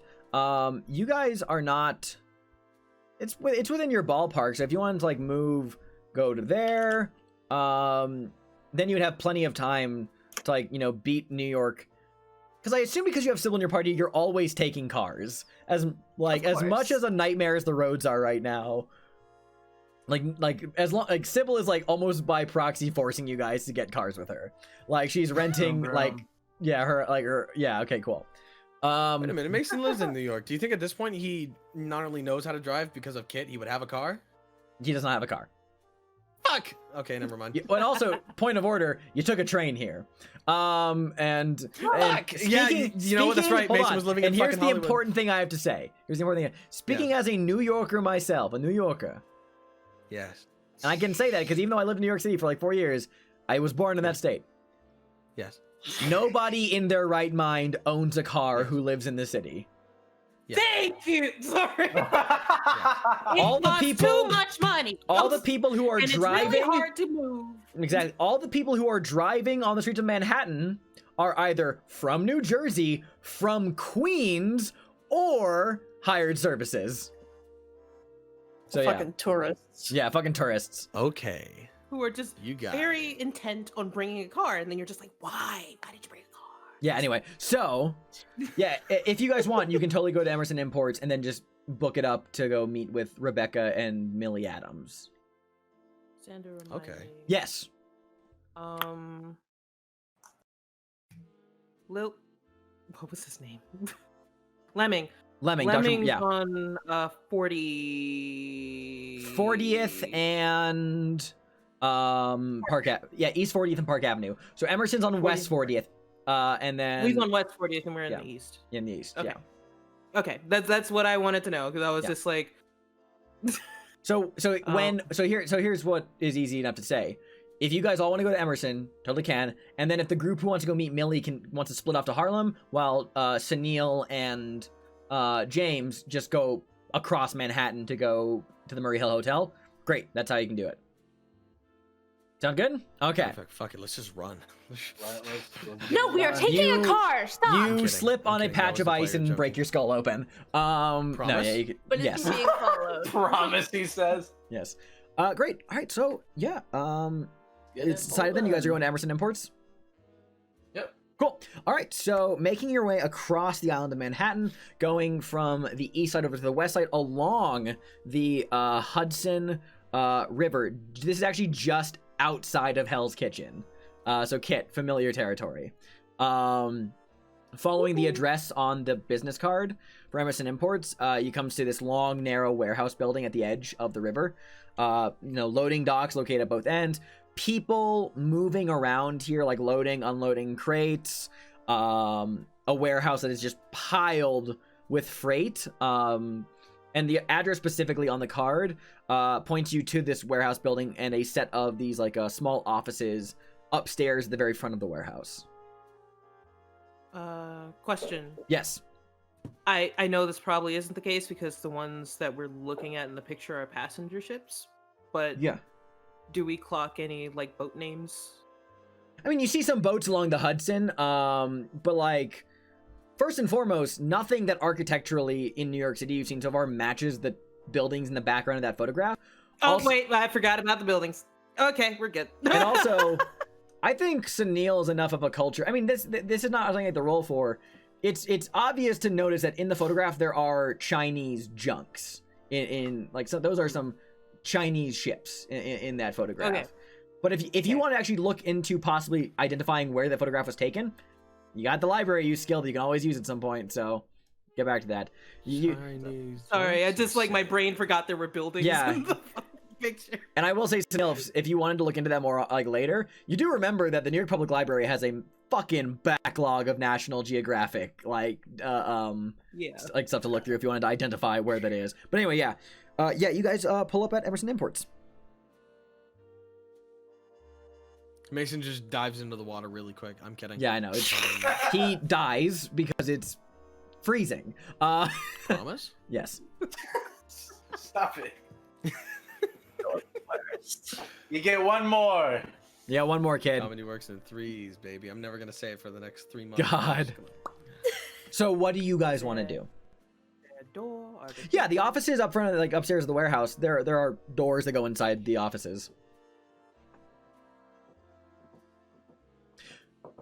You guys, walk up. You knock on the doors up to the office. Most of the workers are moving around. Don't pay you super much attention. You hear a kind of bullish voice. You knock on the door, just go, "Yeah, come in." Now I'm nervous. Sybil just immediately just like shrugs, walks in. Yeah, absolutely. Inside the little small offices, there is a man here. Kind of like this in his like 50s thereabouts. Tall, well muscled, but he's starting to like soften a little bit from his middle age. Got brown hair that is still thick and neatly groomed. I just realized I'm gonna put up the NPC picture for the chat. He goes, "Yeah, what do you want?" Hi. Is there a name tag anywhere on his desk? Yes, that's a good question. Yeah, there's a little name tag on the back that just says Arthur Emerson. Okay. Hi. This may seem odd, but we're looking for a man. I think his name is Silas N. Quain. Oh, there's a name on the back of this card. He like furrows his brow a little bit, like looks at you and says, Enquane? Enquane! Yes! That's definitely it. Yeah, there's no Silas Nquane here. This is my place of business, but I do know Silas Nquane. Who's asking? Sybil Friend of a Mr. Lovely to Jackson meet you. Elias. Jackson Elias. He kind of like leans back in his chair a little bit, like kind of like studies you with a very like direct gaze. And what does the friends of Jackson Elias have to do with my business? Well, not so much your business, but more the name on the card. The card, Silas Nquane. Yeah. I mean, what do you want to know? And furthermore, what's Jackson to you? our dear friend who is unfortunately passed. When you say that he's passed, you actually see that Arthur Emerson actually kind of like reacts to this like a little bit like, oh shit. And he goes, Yeah, he realized. he goes, oh, well, damn, I'm sorry, I didn't know. It's all right. When did he It die? was just a couple days ago. We're the ones who walked in on it. Ah, that's awful. I'm so sorry. I mean, your friend Elias. I mean, I don't know what you want me to tell you. Your friend Elias was in here, a few days ago. Had a few questions for me. I directed him to Nakwane. What did he ask you? He had told me that he'd been checking importers to find connections with Mombasa. I'm the U.S. agent for a Mombasan exporter, Ajay Singh. I, bring in a lot of his goods come through my warehouse. I send them to his only, American account. He wanted to know a little bit more. I told him that the only account is the Juju house up in Harlem at 1 Ransom Court. I think Elias was planning to go visit there, so I, directed him to its manager, Silas Nakwane. Juju House. Gotcha. Yeah. I see. Well, that gives us a better idea. Appreciate that. Juju House. Is that familiar to Mason? You at never all? spent a lot of time up in Harlem. Okay. So you would not know. No Yeah. problem. I'm gonna ask this question Yeah. every time a place gets mentioned, Totally. just in case. Oh, absolutely. There are places up in Harlem that you would probably know about. Juju House is not one of them. Okay. Any idea how to get to Juju House? Yeah, it's 1 Ransom Court. That's the address. Right. Oh. Right. Correct. Yes. Well, Didn't click for thank you Mason. very Clicks much. now. Yeah, you're welcome. I guess in that case, we got everything we needed here. We'll be on our way. Well, all right then. My condolences about Jackson. That's terrible. It's all right. Yeah, We're Are dealing you with it. familiar with him? only that he came in here a few days ago and asked me questions. That's the extent of my knowledge of Jackson. Yeah. Just asked you about Mombasa, yeah? Yeah, I told him the whole thing about Ajay Singh, Juju House, directed him to the manager, Silas Nakwane. Basically it. Sorry again for interrupting you during your time of business, but our dear friend was in fact murdered, and we're trying to figure that out. Again, my deepest condolences. I am terribly sorry.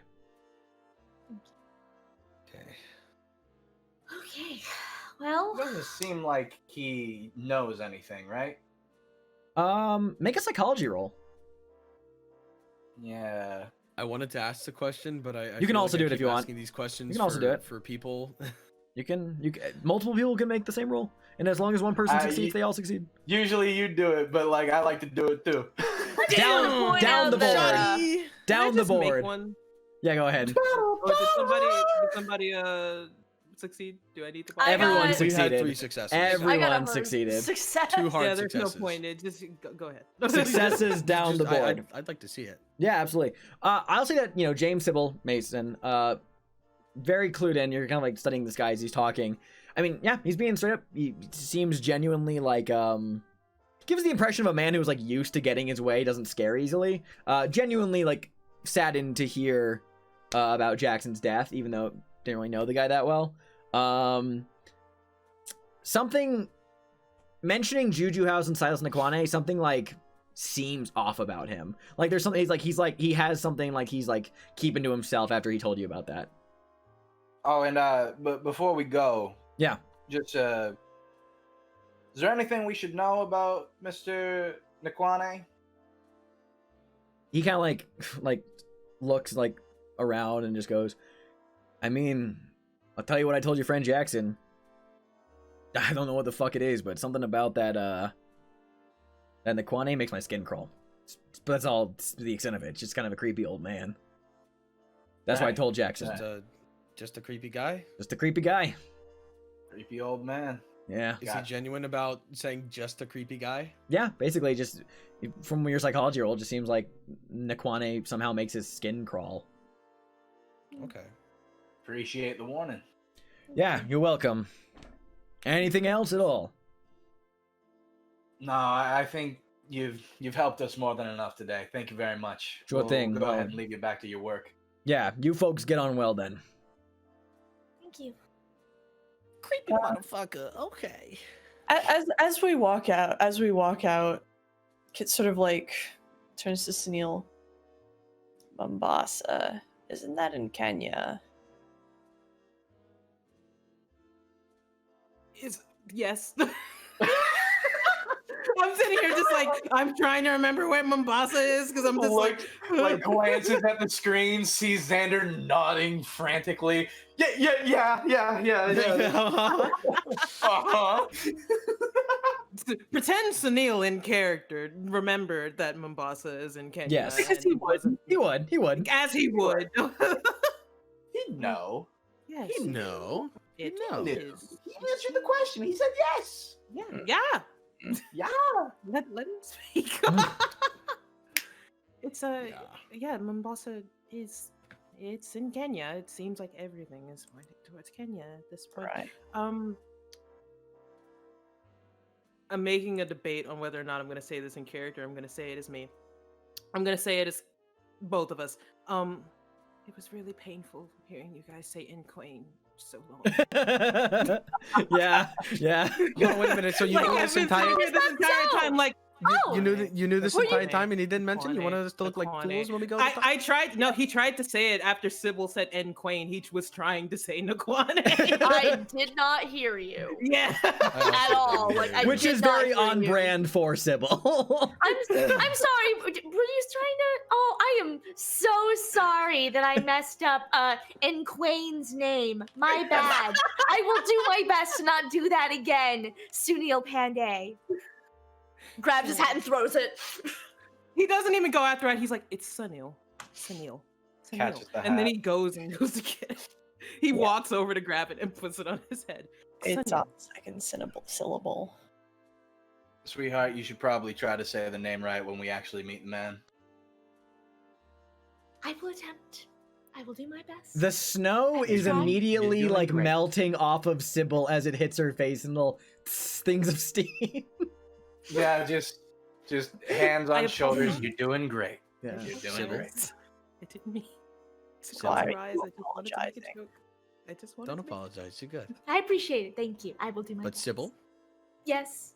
Nikwane, Nikwane? Nikwane. Nikwane? You're doing- Nikwane? you got it right the first time. I'm just fucking You with got it. You're doing it. Good job. Hell yeah. Just a quick kiss to the cheek. You did wonderful, sweetheart. Come on, let's go. Great. So the group who wants to go see Millie Adams, you guys want to split off now while Sunil and James go talk to Dr. Mordecai Lemming? Yes. Cool. All right. Yeah, easy enough. You got to wind all the way up to. I thought we're actually in Harlem. I'm gonna put up the Harlem map for my players, Harlem, huh? just to have that reference. Wow. Oh my God, there's so many streets. yes, there are. Coming from someone who's never lived in New York. There's so Yeah, many fucking Very streets. easily. Let me just put my book away for a second. Yeah, we're gonna focus on the group going to meet Millie, if we're cool with that. Okey-doke, got a joke. Yeah, absolutely. Let me pull up my notes here. You, James, Kit, and not James, sorry, Mason. It's the first time I've done it this campaign. It's the first time I've done it this campaign. Is it the first time you did this campaign? This campaign. I did it a lot last campaign. Good point. Do we take the plate to Of Rebecca? course. Probably. It's Because James ice and Sunil cold are now. separating? It's ice cold now. That's okay. It's breakfast. yeah, it doesn't it's fair. matter. It's fair. Eggs, though. It's they're refrigerated.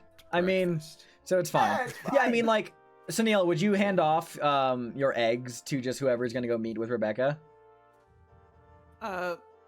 Yeah, he Okay. hands it off and he also leaves like a note with it. Cool. I'm going to It's a assume piece. that you give it to Kit. Yeah. Yeah. Yeah.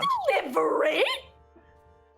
Cool. All right. I had a like joke in my head that was like Mason just takes a little piece of egg and just, just Rap. steals. You two are insufferable. I wasn't gonna do anything to it. It was a joke. Let's talk about the truly haunting sensation that is ice cold runny egg yolks. Like, exactly. So, Well, she wanted it scrambled, so it's scrambled. yeah. I was gonna Oh, say they're that scrambled. the note says, "I'm really sorry, it's super cold." Great. Okay, cool. I did not think this through. That's why I gave you toast. So, we're gonna cut up to Harlem, to the Lafayette Theater up on 132nd Street up here in Harlem. Which, by the way, Harlem is a bustling, like, nightlife neighborhood. So, like, around, like, 4 p.m., 4:30 when you guys are getting up here, it's not, like, quite in a thrum, but there is a whole tone to Harlem in the 20s. This place seems to be simple. This is your kind of neighborhood once the sun goes down. Like, and it is also home to the city's largest and most prosperous African American population in the 1920s. And yeah, you guys pull up outside the theater. You can see that waiting there for you, standing underneath the theater's marquee, is Rebecca, standing next to this very elegant African-American woman, very, like, fine features, and just a very noticeably, like, stoic expression of quiet determination, but, you know, it seems a little standoffish as well. Very, like, neatly pressed blouse and woolen skirt, perfectly styled hair, that you guys pull up outside the theater. You guys get out there, Mason and gives a little wave. Gives a little wave. Millie Adams, who I'm going to throw up on the stream, very much regards the three of you coolly. Like, she's very, like, holding herself stiff and, like, definitely not, like, seeming too warm to you guys. But she, like, nods at you, wave, kind of, like, looks over at you, Rebecca, like, just to see if, like, you wanted to take the charge on just, like, acquainting people here. Yeah, Rebecca will kind of, like, nod, like, step forward, like, hey, it's good to see you guys. Glad you could show up on time. Good to see you too. We got your breakfast. It is cold. Oh, I guess that's why I was asked about it. Well, thanks. It's okay if it's cold. I eat late usually anyway. Yeah. There's also a note. Not sure what it says. And Kit will hand over said breakfast plus note. She takes it, kind of stashes it away for now, because it would be rude. But she's like, so, this is Millie Adams. Millie Adams. It's kind of like, just, like, says very curtly. Hi, I'm Mason Allen. Sybil Cordova. Nice to meet you. Go ahead, Kit. You finish off. Kit Sullivan. It is a pleasure, Mrs. Adams. She nods, still very cold, turns to you, Rebecca, and in full volume where everyone can hear you on the street here, just says, Miss Rosenberg, would you mind explaining to me why I need to speak to a little white lady and her 2 men friends? How are they going to help me? How are these 3 going to help me? No offense to you 3. How are they going to help me? I understand. I was thinking you were going to you're contact, I don't know, the governor or something. Somebody that might be able to help. I understand. Listen, they've got some really good stuff. I've talked to them. I've already made sure it's good. She kind of, like, nods and just kind of goes, turns to you 3 and says, okay, I apologize. I'm willing to hear you out and give you the benefit of the doubt. Thank you. Appreciate it. Mason, for a minute, you can kind of tell he was getting like really tense, like he was about to not only say something, but just kind of like, you know, like it was pensive. Yeah. She kind of like Millie Adams like gestures towards the theater and says, why don't we go inside? We can talk in there. That would be Yeah. lovely. Thank you. Yeah. Come on, Millie- let's go. Oh, whenever Millie turns around and Rebecca looks at them and is like The little thumbs up. Yeah. That inspires so much confidence. And then it's Yeah, like, do I drop the bomb now or when we go inside? Millie ushers the group of you inside the very smartly appointed lobby of the Lafayette Theater. Takes you past the ticket booths, the cloakrooms, through the stalls, into the main auditorium. On the way, various like cleaners, members of the staff that work in the theater here, smile, wave, greet Millie as she's passing. They also seem to be familiar with Rebecca, who just kind of be like, Miss Chosenberg, Miss Chosenberg. Just kind of like pass around the time. Rebecca, you've met Millie here before, so this is not your first rodeo. Yeah, she takes you into the auditorium where the the lights inside the house here are dimmed, but it's otherwise kind of like empty. Between like there's the mezzanine balcony up above, the various rows of seats. She just kind of like gestures somewhere in the rows of seats, like, feel free to grab a seat. Thank you. Yeah. Grab seat. And, So Millie, if you want to be asking the questions, I'm sure they won't mind answering. yeah, I would like to know a few things first because I want to know why I'm supposed to trust you people. How are you going to help me free my husband? What stake do you have in this case? Like, no and offense to you, Mason- Miss Oceanberg. I know that you genuinely do want to help. I do. But I also know that you're looking for a good story. So I need to address... Hey, I know. So I do like I'm a to reporter. address why you care about this case so much. Mason opens his mouth for a minute, like he's Mhm. gonna talk. He's kind of visibly nervous. Kid and Sybil, you would get the idea that like being around a woman that's like raising her voice is making him nervous. Ooh, yeah. Sybil reaches out and like squeezes his hand. Well. Yeah. If Mason will allow Kid to interrupt, then he will. Please do. Please do. Well, a very good friend of ours was murdered a few days ago in the exact same way that your husband allegedly, very allegedly murdered. So things obviously don't line up. We want to find who killed our friend, and you want to set your husband free. Our goals line up. There it is. Millie kind of looks at you, Kit, and a bit of that like pensive, standoffish determination that she exhibits flickers away for a moment to truly see what is beneath all of that. Just a desperate and determined partner, but also someone who you genuinely just like took an ice pick to the barrier. And she just goes, "You're kidding? Your friend was murdered No. in the same way as the other victims?" Yes. Yes, ma'am. It was Jackson Elias. I don't know if you saw. I saw it in the papers. I didn't think much of it. Well, I mean, forgive my language, but shit. Yeah. Shit. Shit. Well, all right. You just want to get justice for your friend, and you genuinely want to help my husband while doing that. Yes, ma'am. She kind of like looks around pensively. Well, all right then. Where should we start? Let's Well- figure out what we both know Hmm. and go from there. Well, I mean, I suppose you're here to talk to me. You came all this way. I might as well bridge the gap that you made halfway, Dr. Sullivan. It's only fair and polite if I tell you what it is I know and then start like that. Is that okay with you? Thank you, Sounds ma'am. good. You're very kind. All right. Well, I guess I'll just start at the beginning then.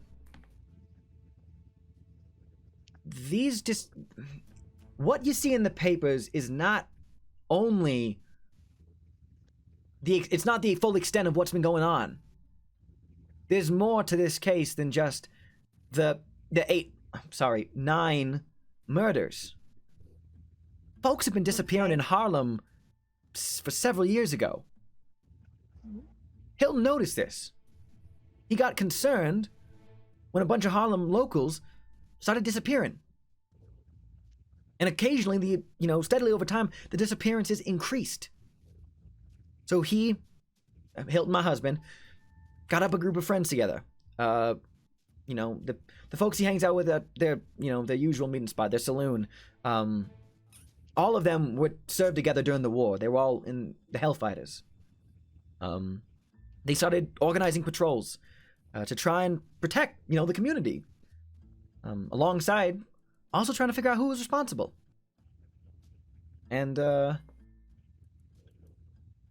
after, they did that after the police here at the precinct, here at the 14th, weren't taking the disappearances seriously. Even after the mutilated body started appearing a couple years back, the police still refused to do anything, claiming gang violence and street robberies gone wrong as the case. Despite some old crackpot with too much time on his hands pronouncing that like some kind of death cult was involved. But Mason kind of gives like a look of like, you can kind of tell that his demeanor shifts when she mentions like the death cult, not to be like more invested, but just kind of like it's obvious that like that flicked his noggin, like that a change in his stance. Well, yeah, Hilton and his friends, they focused on that death cult link, did some research over at the New York Public Library about some long dead cult over from East Africa. Hilton never told me what it was called, and the police confiscated the journal in which he was keeping his notes. But I remember something strange that Hilton brought home one night. He started using a strip of red cloth as a bookmark in his journal. It seemed significant, but the police also took it. But the group, Hilton and his friends, their continued investigations didn't really go down so well with the police. And they warned Hilton about the dangers of stirring up trouble in this neighborhood. Pressure was also applied to Hilton's friends by their employers, especially the members of the conservative old guard, concerned that, Hilton and his friends' activities would only bring Harlem into disrepute. Especially all the cult nonsense, which, as far as they were concerned, just played into the wide perceptions of black people as uneducated savages in this neighborhood. And of course, the respective church elders, when they started hearing about Hilton and his friends' activities, they also made a series of pointed sermons, telling them that they should not push too hard, lest... I mean, if you ask me, it's a bunch of... Again, forgive my language. A bunch of bullshit. You're here. Hilton was reticent to include me in his inquiries. But he did mention that he thought there was a cult operating in Harlem. And they were probably paying the police to turn a blind eye to their activities, just like all the other criminal gangs do in this neighborhood.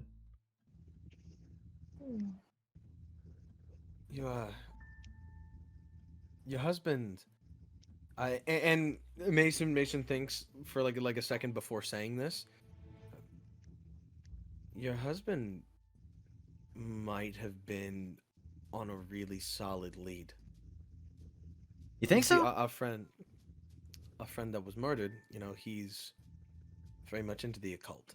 Not in the cult, but like very much into Researching studying, the occult. researching, writing. He was a writer. He wrote a lot about the different cults and groups. We traveled with him and that's the friend who was murdered, yeah? And Mason kind of nods. Yeah.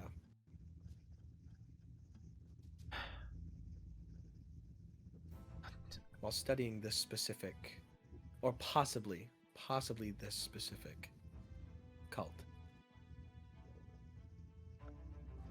She kind of like nods, slowly processing what you're saying to her, and goes,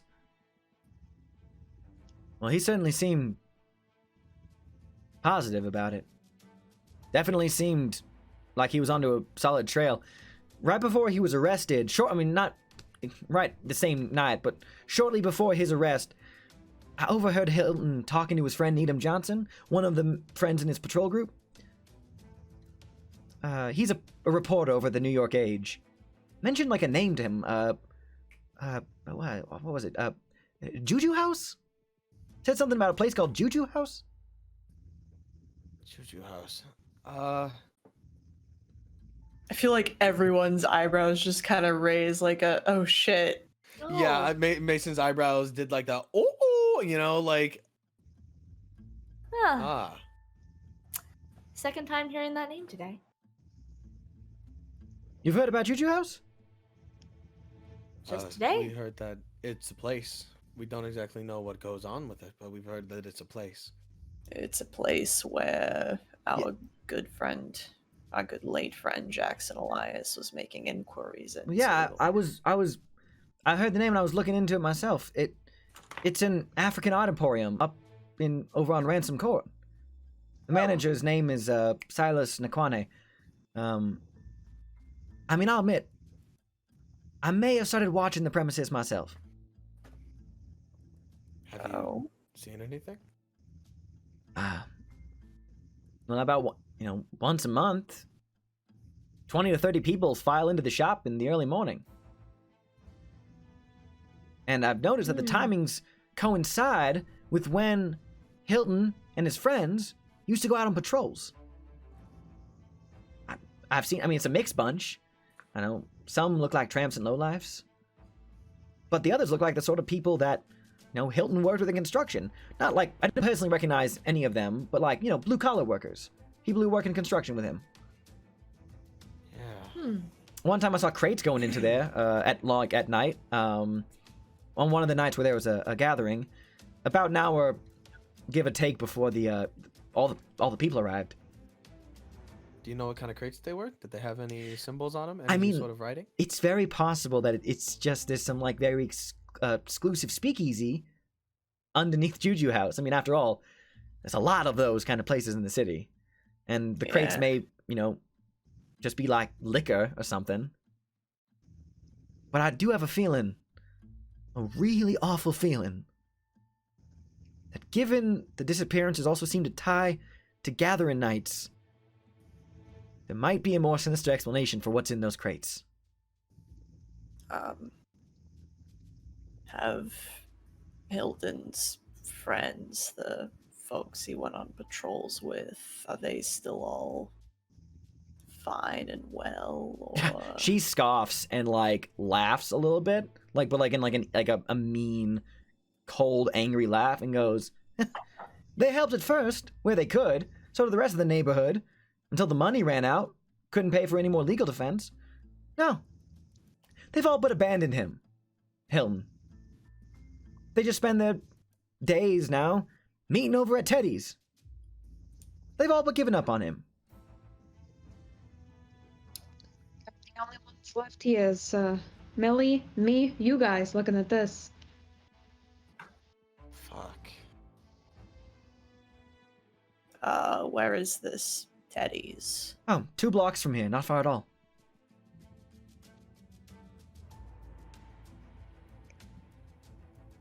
Look, Do we want to check that out?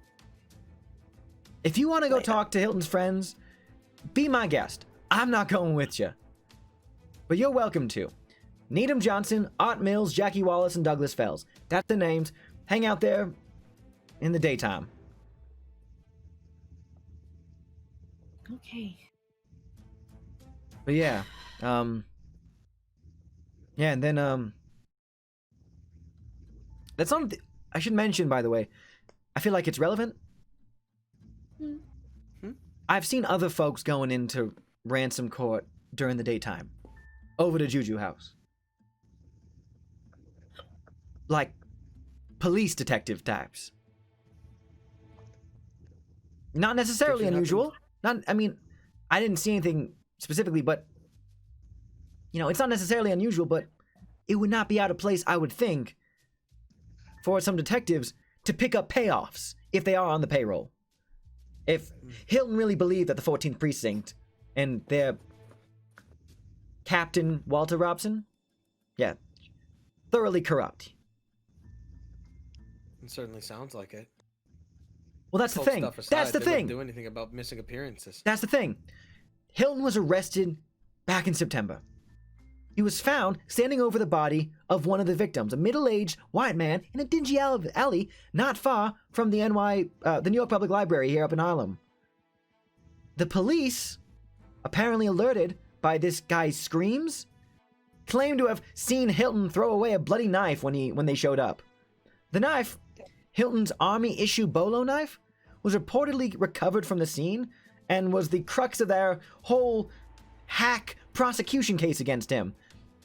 Here's the thing. I never remember Hilton taking the knife out with him on his patrols. You think someone took it from here?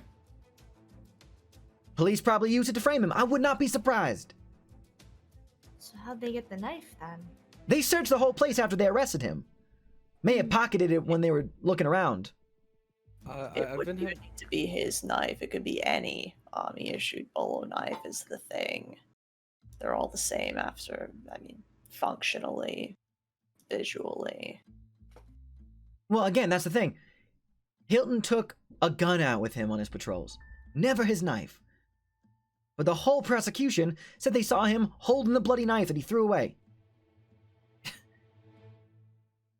Hey, this has been like on my mind ever since I mentioned that Jackson was interested in the occult. Mm-hmm. And I know I sound like a broken record here. Does she have an ulterior motive past supposedly saving her husband? Can you make a psychology roll? Yeah. Hee, this house is pretty. She's fucking determined to save her husband, and you get nothing off of that other than that. Like, I might as well since we're all rolling. Man, this house sure is gorgeous, huh, fellas? I just really believe her. I'm too busy thinking about Army-issued knives. Rolled a hard success. Split rolled a hard success. James, nice. You look at Millie Adams. There is something that she is not saying here. Wait a minute, James? Bro, what are you talking about? I'm not there. No, That was from a while ago. Oh, sorry. Check was from I'm so sorry. I'm so sorry. We're gonna pretend that we didn't hear that. Down the door. Fuck. Sorry, my bad. I see it. Yeah, wait. I saw Atlas say, "Oh, I'm gonna roll for Kit," and then never saw anything pop up in the chat. 81 versus 60, so. Oh. Gotcha. Cool. We're gonna pretend like we didn't hear that. Well, we didn't hear that. It's not like you learned Yeah. anything specific, so it's fine. All right, my bad. Wait, Zoop, zoop, zoop, rewind. is there it? Wait, how do I do that? Oh, if you go on your character sheet, you find the psychology skill and you can click it. Where is the psychology skill? Alphabetical. It'll be on find like the right P. side. It's on the right. Yeah. Yeah. Oh, P. Pee. Wait, that didn't roll it. Are you in edit mode or regular? Oh, I'm in edit mode. Yeah. Toggle that off. Silly. Wig. Oh my god. No. Damn, Schoenberg. Why are none of these showing up in my chat? Can I I'm afraid of saying push the roll. I just wanted to like elaborate. No, that's meta. Let's think of meta. I can't No, do that. Never that mind. would be pushing the roll. When you push a roll, you describe what you're doing to give yourself another like opportunity or an advantage when it comes to rolling again. But if you fail on a push roll, Worse sometimes things happen. Okay. I'm afraid of pushing the roll because this is like some like seriously like valuable shit here.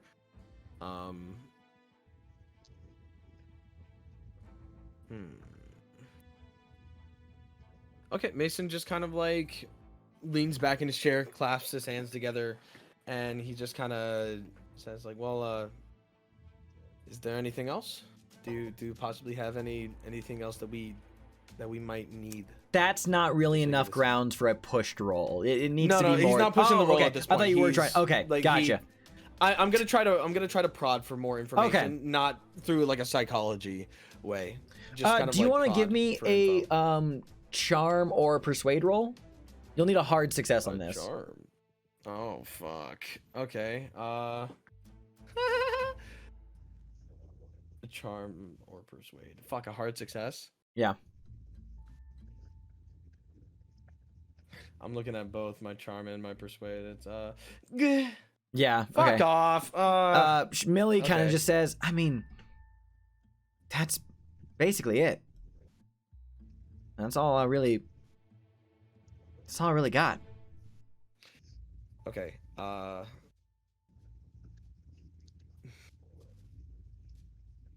don't want to push the roll. I don't want to push it. Look, Never mind. again, Hilton didn't tell me a lot of things. He didn't want me getting hurt, and I'm sure that he would be doing the same as I am were he in my shoes. He probably knows a lot more than I do. If you want to talk to Hilton, I'll try my best to convince him to see you over at Sing Sing. Thank you. Thank you, ma'am. Millie, you know, you really shouldn't put yourself in this much danger, though. She gives us exasperated, like, sigh. I have more sense than to get directly involved in some of the more dangerous aspects of this. I've never physically entered Ransom Court. I've never even been near Juju House, let alone inside of it. The closest I've ever gotten to any kind of danger, I went inside one of the tenements that overlooked the court and watched what was going on down there. But that was the time I almost got caught by people who hang around in there. I haven't gone back. I understand your concerns, but I'm smart enough to understand where I need to stop. I know. I'm no good to my husband if I'm dead. We'll get involved for you. All right, well. We want to figure out who did this, and we'll get involved. We'll get elbow deep in this shit. But if there's anything else, like we'd have to know. Like I said, that's the most I've been able to figure out in the months since Hilton was arrested. That's it. I mean, again, he didn't tell me a lot. And not a lot of people are willing to help me because they're all too scared. I'm sorry, Mrs. Adams, but you mentioned that the bodies had been showing up for a few years. No. back. The disappearances started several years ago. The bodies didn't start showing up until about 2 years ago. Okay. Could you estimate, at least have any sort of idea as to how many people went missing? At least 2 a month. Okay. All around the same time. Sometimes more, sometimes less. Well, never less, actually. It was always at least 2. I remember that. You said at the same time. Never, like the same time I each mean, month? around the same time each month. There was some differences. Like, tend towards, like, I don't know, like around towards the end of a month. It was always really dark. It was like what do you call it? Like a new moon? Always around that time. Give or take.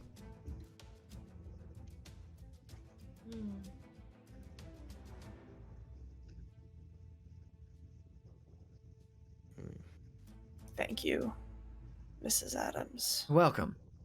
Thank you. Thank you. Thank you. I really do appreciate it. I trust that you're gonna do right by my husband and help him out. If you want to go talk to his friends, you can see them at Teddy's. Usually at the end of a workday. All right. Just thank you. Miss Schoenberg, if you don't mind, I gotta get out of here now. Thank you. And I trust you folks. We don't have to meet at this theater every time. I obviously wasn't gonna let you in my house the first time I was gonna meet you, but I mean, I understand. if you want to check in on me, Miss Schoenberg can give you my address. Just thank you. if you need anything, if you're just having a bad day, you just ring me. Of course. Of course. Well, I gotta go. Thank you again. Take care. Yeah, Millie Adams dips out of there. And with the meeting of Millie Adams now concluded, some new information pointing from multiple sources towards this Juju house. What will happen next, I wonder? And also, what's going to go down at the meeting with Dr. Mordecai Lemming?